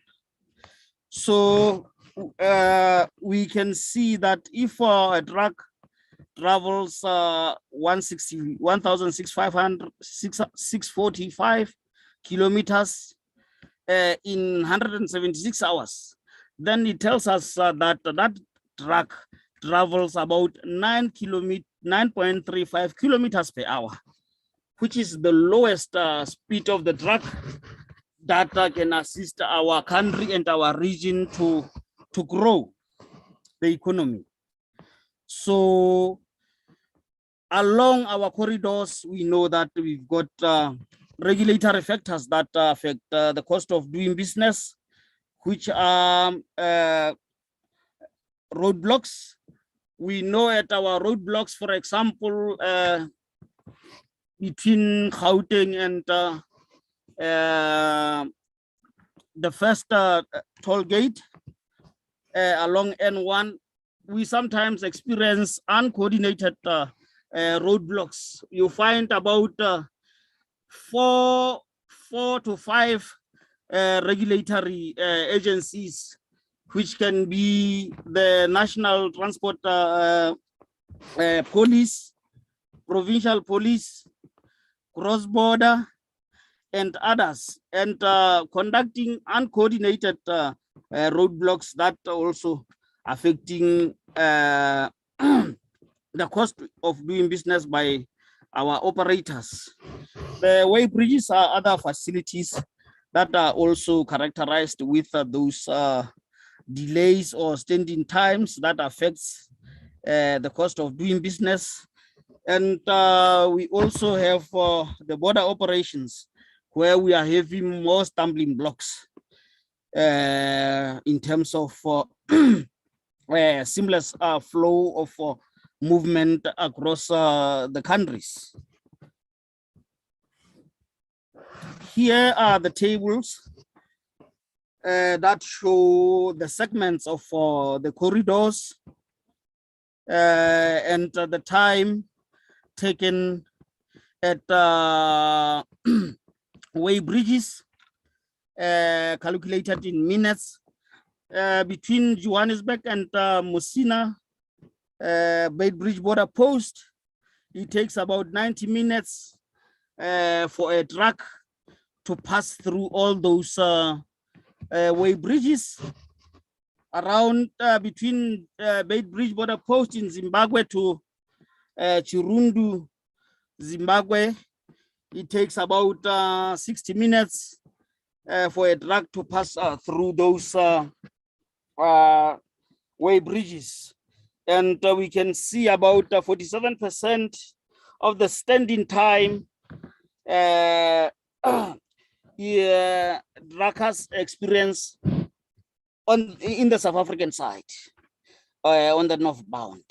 Then when going to roadblocks and checkpoints, about 25 minutes, which is 24% of the stoppages between Beitbridge, Musina, and Johannesburg. And in Zimbabwean side, between Beitbridge to Chirundu, is about 65%, which is the highest percentage of about 62% of the stoppages between the point of origin and destination is recorded. Then we know at border operations, we only selected immigration and customs. Then we found that in total, it's about 101 minutes that is spent by the truck driver in the border gates or at the ports of entry, whereby 45 minutes, which is about 45%, is spent on the South African side at Beitbridge. Then coming to customs, here we are talking about standing times calculated in hours.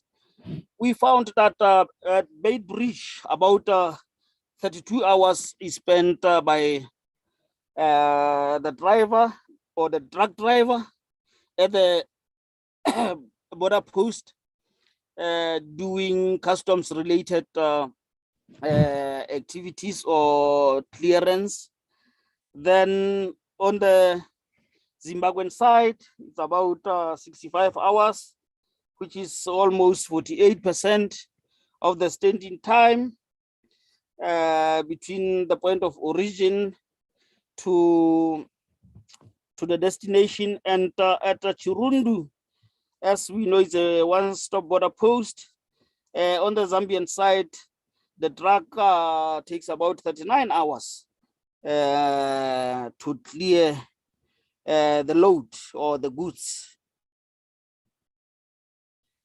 So this is the total stoppages in percentage divided or splitted by each country. So we can see in South Africa, the truck stops about 34 hours to cross Bay Bridge border post. And for a truck to also transit Bay Bridge on the Zimbabwean side, it takes about 67 hours. And on the Zimbabwean side, at Chirundu, it's about 40 hours. Then in total, it's about 141.77 hours that are taken by each truck to the destination in Lusaka. And on the south bound, it's about 30 hours to transit South Africa, and 66 hours in Zimbabwe. Then about close to an hour at Chirundu, Zambian side, the Zimbabwean side. So all in all, we can see that the exporting route from South Africa to Lusaka takes more time than the importing route, which is about 96.4 hours when coming back from Zambia to Johannesburg or Gauteng province. Then the findings are that for cross-border truck to travel 1,645 kilometers in 176 hours between those two nodes, then it means on average speed the truck travels about 9 kilometers per hour.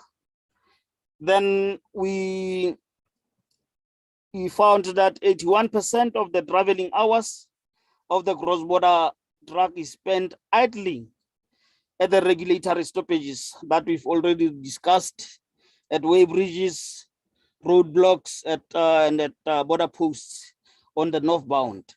Then the remaining hours, which is about 34.3 hours, which is equivalent to 1.42 days, that is the only time that the truck is moving between those two nodes. Then we can see that about 4.1, it's 4.1 days in the northbound trips are lost through the regulatory stoppages, of which 136 hours, which is about 96% of the total regulatory stoppages, is experienced at customs services. Then we can also attest that about 65 hours of time is spent on the Zimbabwean side, and 39 hours, sorry, is spent in Chirundu in the Zambian side. Then on the southbound cross-border, trucks spent about 92.42 hours idling, with the largest hours of around 92 hours spent at customs processes. Then Bay Bridge on the Zimbabwean side took the largest chunk of 53%, which is about 48 hours, followed by South African side, Bay Bridge, which is about 30%, equaling to 28 hours. Therefore, the greatest detractor of logistics performance is still border functioning, which is border delays and standing times at the border posts. Lastly, amongst the recommendations elevated, there is a need for SADC states to negotiate and implement a preferential trade agreement aimed at reducing the barriers and costs of doing business, which results from compliance costs, procedural delays, and lack of predictability. And finally, the study recommended that it is noteworthy that despite this high cost, SADC intra-regional trades constitutes an important proportion of regional total trade. Therefore, an improvement in removing these administrative bottlenecks and impediments will reduce the cost of doing business and enhance export competitiveness and increase international trade. I thank you, colleagues.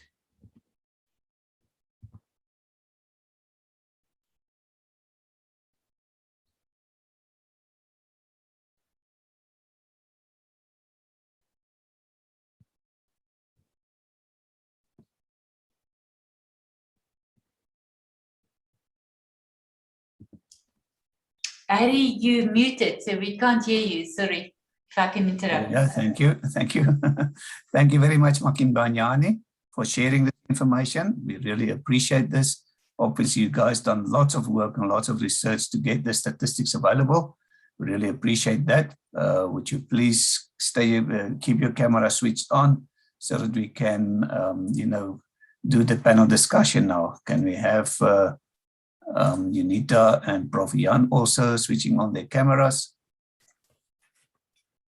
And we can continue with the panel discussion that we just started before Makimbanyani joined us. Thank you. So, ladies and gents, you're welcome then to use the raise hands function in the reactions button at the bottom of your screen. You can raise your hand should you have questions for the panelists. You can, ask for one panelist or the panel as a whole, and we can then take your questions from there. So, Lynn Botha, you're welcome to ask your question. Thanks very much, Harry. The question I just wanted to raise was to Mr. Toso. As part of Department of Transport, which CBRTA is, have you brought your findings to the minister, and do you think that there's going to be any interministerial discussions regards the border posts and the corridors in conclusion with your report? Thank you. Thank you, Lynn. Makimbanyani, you're welcome to respond to that. Thank you, colleague. There are continuous discussions or negotiations between countries first as our counterparts, and even internally between our relevant authorities. I'm sure that one Prof. Havenga can also attest to that, because he has been the member of our board, so he can also witness that there are some improvements that are going on regarding reduction of those bottlenecks along corridors and mostly the border posts. Thank you, Makimbanyani. I don't know, Prof. Jan, you want to comment on that one? No, I used to be on the board of of CBRTA. I'm not anymore, so I'd rather not speak. Thank you, Prof. Jan. Okay, Makimajani, in other words, you're saying there is a lot of work going on and they're focusing on that. Maybe you guys can share, you know, in some kind of article with us, and we'll share it with the members. What work you guys are doing in this regard. We will appreciate that. If you guys can share maybe something in writing to us, and then we can share with the people. Thank you very much. Okay. Unita?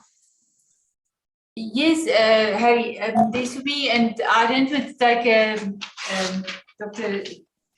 or let's say CBRTA to task on this, but I think we from private sector do not agree with the data that's been displayed today.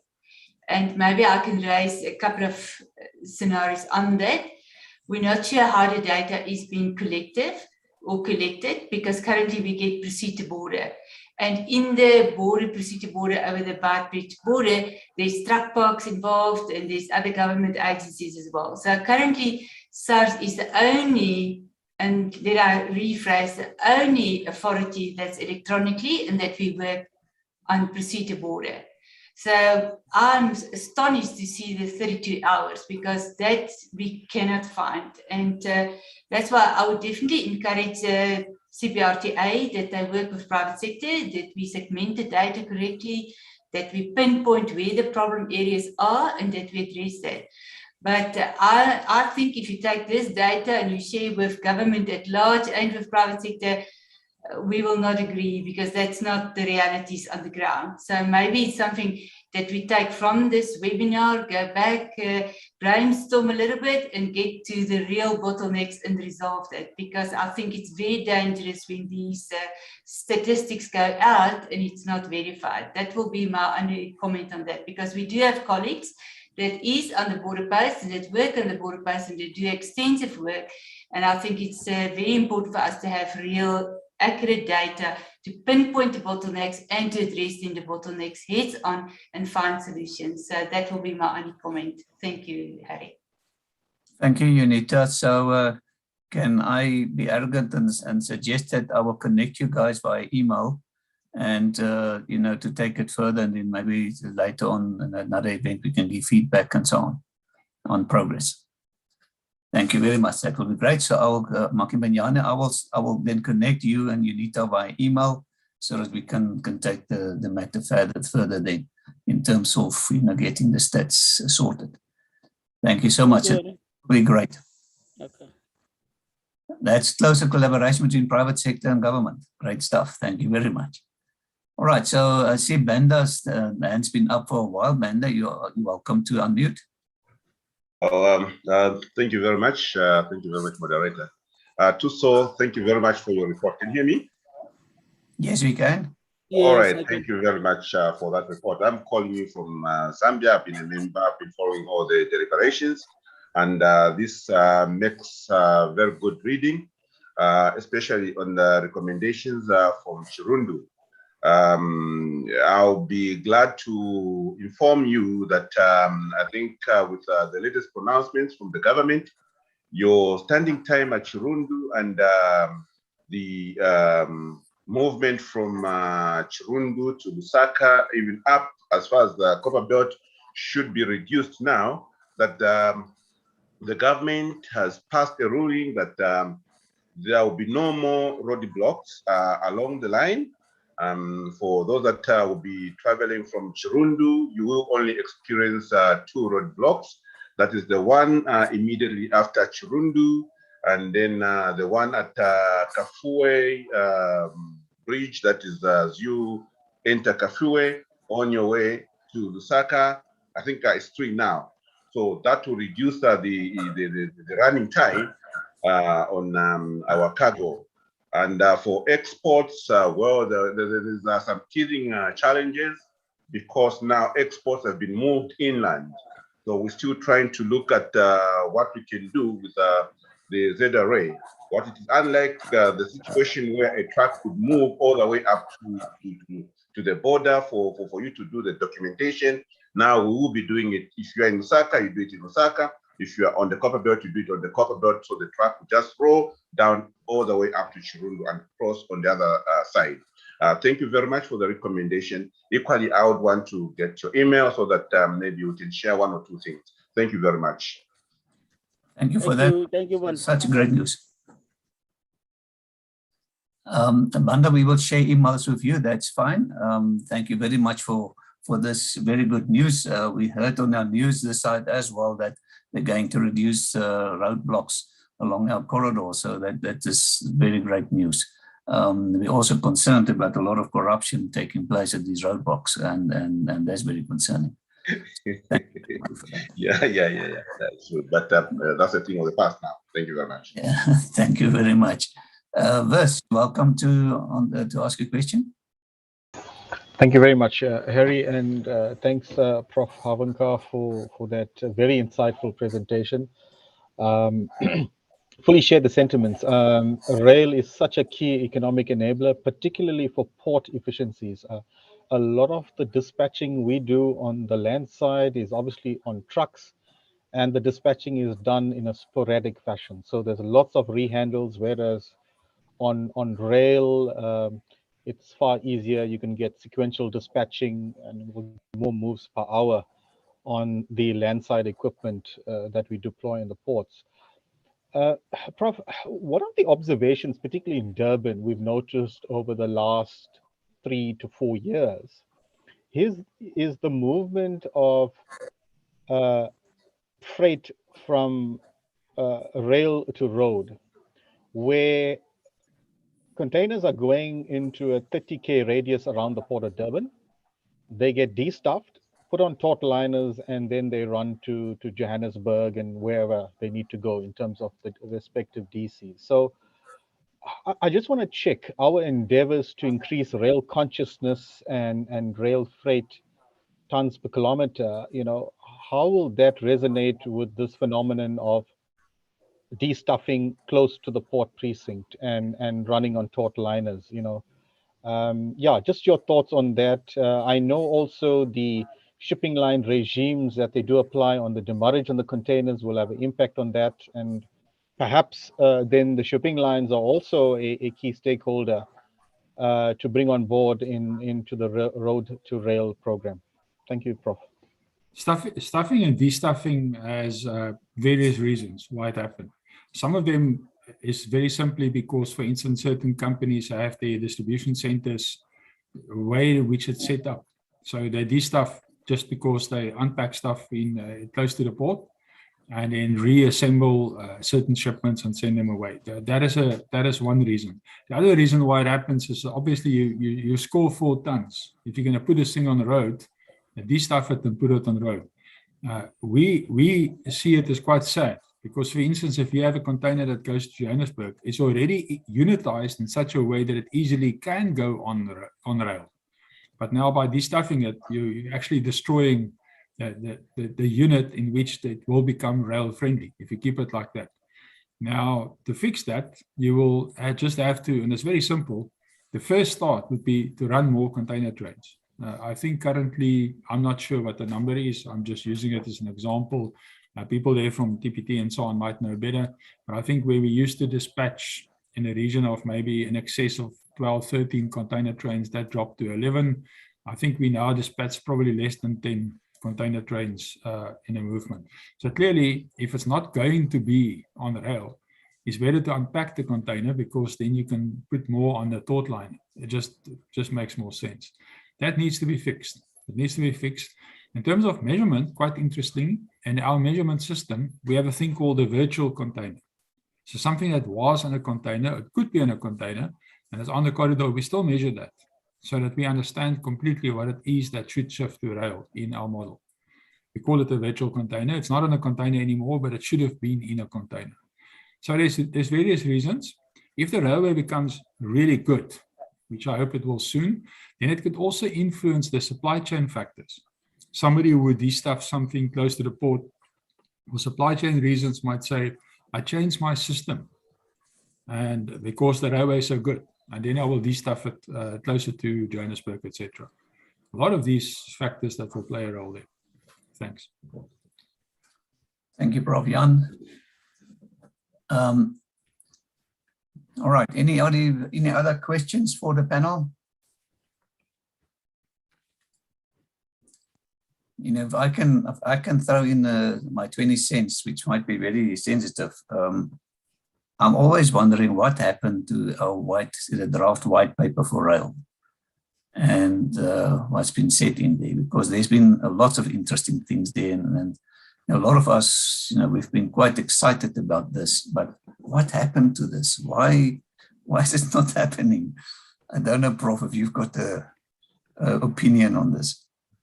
I lived quite close to, there was a green paper, which the first version of the green paper was really not good. That got improved. I know the people involved with that at the DOT. It's quite a good team. It's led by, involved somebody like Jan David de Villiers, and I think they started to do good work, and then a white paper followed. But I think it comes back to what I've said. Things that do not happen the way that they should and at the speed that they should, and with the backing that they should, because of a huge shortage of regulatory capacity. We don't have enough of the right people at the DOT to actually make these things work. That's my own personal view, but I think that's why these things get stuck. A new white paper was recently accepted by the Cabinet. That is an overall transport white paper. The Cabinet approved it in February. That is common knowledge. What is not common knowledge is what it actually said. I read the draft of it, and I'm not impressed. I don't think we're not going forward. That's the point. I just think we're not, as far as regulation is concerned, even if you look at STAR, the Single Transport Economic Regulator, I don't think we're moving ahead. I think we're on our own. I think we and Transnet is on our own to fix this problem. Yeah. Thank you, Prof. Jan. I see Wynand Dreyer. Wynand, I don't know if you want to unmute. Maybe you can also tell us the work you guys doing with SIG. I see your comments there. Maybe you can share with us a little bit more and ask you a question as well. Good, thank you, Harry. I did wonder, because we participating for SIG, the Institution of Civil Engineering, because we've seen very strongly the initiative coming from the Presidency and Infrastructure South Africa to work towards PPPs. The improvements announced already by the President in regard to PortNet, Transnet Freight Rail, and so on are very encouraging. And of course, the civil engineering industry and the professions have been decimated by circumstances that prevailed in the industry over the last several years. And the professions and the industry, again, are looking forward to the opportunities that are presented to play their part in providing the infrastructure that is in the pipeline. So we've identified the new route through the Kazungula Bridge, which was a long time coming, and it's now functional. But we've heard that in addition to border post problems, probably teething problems, there are other bottlenecks along the route, and we've heard about Martin's Drift, where there's a single lane bridge which has a capacity maybe of 200 trucks per day. So we would like to know what should go into the pipeline so that we can advocate these sort of projects that would ease trade into Africa by getting them constructed on a priority basis. Thank you, Wynand.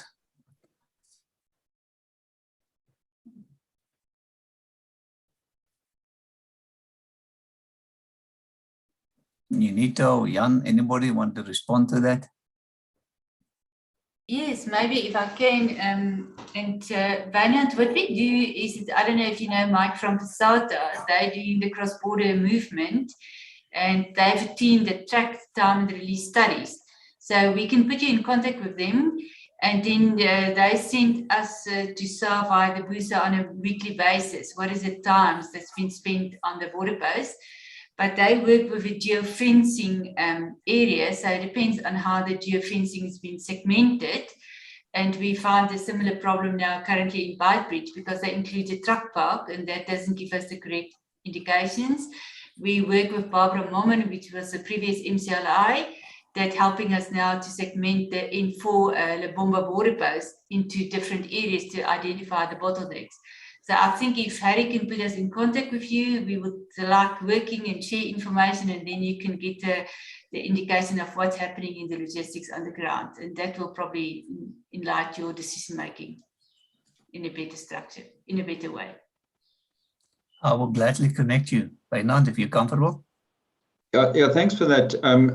I was also thinking, we do know that our industry colleagues are involved in Beitbridge, and there's work being done there. We do know of the successful opening of the Kazungula Bridge, but we also have heard that on that route and probably on other routes in Zambia in particular, there are problem areas with road quality and capacity. And we'd like to hear from the industry and the players, and also the research that's being done that will help us to identify and therefore promote projects that could alleviate these bottlenecks. Absolutely. Thank you for that. Thank you, Wynand. We'll make sure that we connect you guys. All right, ladies and gents, thank you very much. We ran out of time, so let's have our panelists give us some closing remarks. We can start with Maki Benyane, and then we'll do Prof. Jan, and then we'll have Junita to have the last word closing the event for us. Thank you very much, Maki Benyane. Okay, thank you, colleagues, for being part of this big forum. And let me also thank all the comments made, and I will also appreciate the continuous engagements with all of you regarding to the cleaning up of the data in terms of border operations and border activities with respect to different times that are spent there by our operators. Available from now onwards to discuss that, to clean up that data, so that we can publicize at least a very good and decisive information. Thank you. Thank you, Maki Benyane. We're clearly definitely going to work on closer collaboration with you guys in private sector. Thank you very much for your time. We really appreciate it. Prof. Jan. I just wanted to say, although in a certain sense, maybe I paint a grim picture, I think about the positives, and there's 2 or 3 big positives for me. The one is we've got a fantastic LSP industry. We have people who work hard, that's well organized. I compare ourselves with other BRICS countries. China has recently passed us, but even if you look at the LPI, we're well organized in this country. Also, if I think about the work that we do for the World Bank in many countries around the world, we're really well organized. So if I look at that, and if I look at Transnet, I think we have a very good management team now that wants to do the right things, and I think is probably in the right road. So I'm positive about that as well. So I think we have an opportunity to make this work. I really think we have an opportunity to make this work. And I'm very positive about this. I hope that we can somehow sort out the issues at the DOT. That we don't get a lot of guidance from there. But I think even without them, we can make this work. So I'm holding my breath. We're getting there. Thank you, Prof. Jan. Yes, we will make sure that we help the collaboration process and get them involved. Thank you so much for your time and your sharing knowledge with us. Thank you very much. Dr. Junita Maria, please close the session for us as host. Thank you, Harry. I think all the colleagues will agree with me. If we don't have you as a custodian to help us and to bring us all together, we will not have these discussions. And I think your work is not always the glamorous work, but you've got a way that you connect us between private sector and public sector, and you always keep a cool, calm head. So first of all, I want to say thank you very much for these platforms that you create, and you do it on a weekly basis, diligently. You've got the program, and maybe the audience doesn't know that, but you alert us already a month ago that we need to plan and what is the speaker. So there's a lot of work that's gone behind. And for the colleagues also, already at 8 o'clock in the mornings, he's up and make sure that all the equipment's working and testing and everything. So I think, Harry, I want to stand still here to say that if it's not for you, for the dedication that you put in the logistics industry, get us all together. We must just stop a minute today and say thank you very much, because it's much appreciated. And then the second thing is that for me, I don't know a lot of countries that where you can get private sector and public sector together and we can share open and honestly our views without attack. And then thirdly, that I'm really very much in appreciation that you always bring back the intellect to make sure that you involve professors or the research and you help us to understand better how the supply chain link together. So for that, I want to say thank you very much. And I think all the colleagues that's still in the line, 55, will applaud you and want to give you a big thumbs up to say that today you help us to touch the sky and maybe a little bit of hope in our hearts that tomorrow will be better if we do something different today. So with that, thank you very much. Thank you very much for the kind words, Junita. Thank you, Juanita. Yes, as I said, you know, without you guys, the Transform is nothing. So thank you very much for the kind words. And we're looking forward to making South Africa a better place. Thank you, everybody. We're looking forward to seeing you on the 7th of October with our monthly Transport Forum, transport event hosted by the University of Johannesburg. There's more than 60 prizes to be won. We're going to have virtual booths and so on. So it's exciting stuff. But thank you very much for South African Association of Freight Forwarders for hosting us today in collaboration with Transnet Port Terminals and all our panelists. Please take care and we see you again. Thank you very much. Thank you, everyone. Thank you. Thank you, colleagues. Very useful. Okay. Okay, thanks. Bye.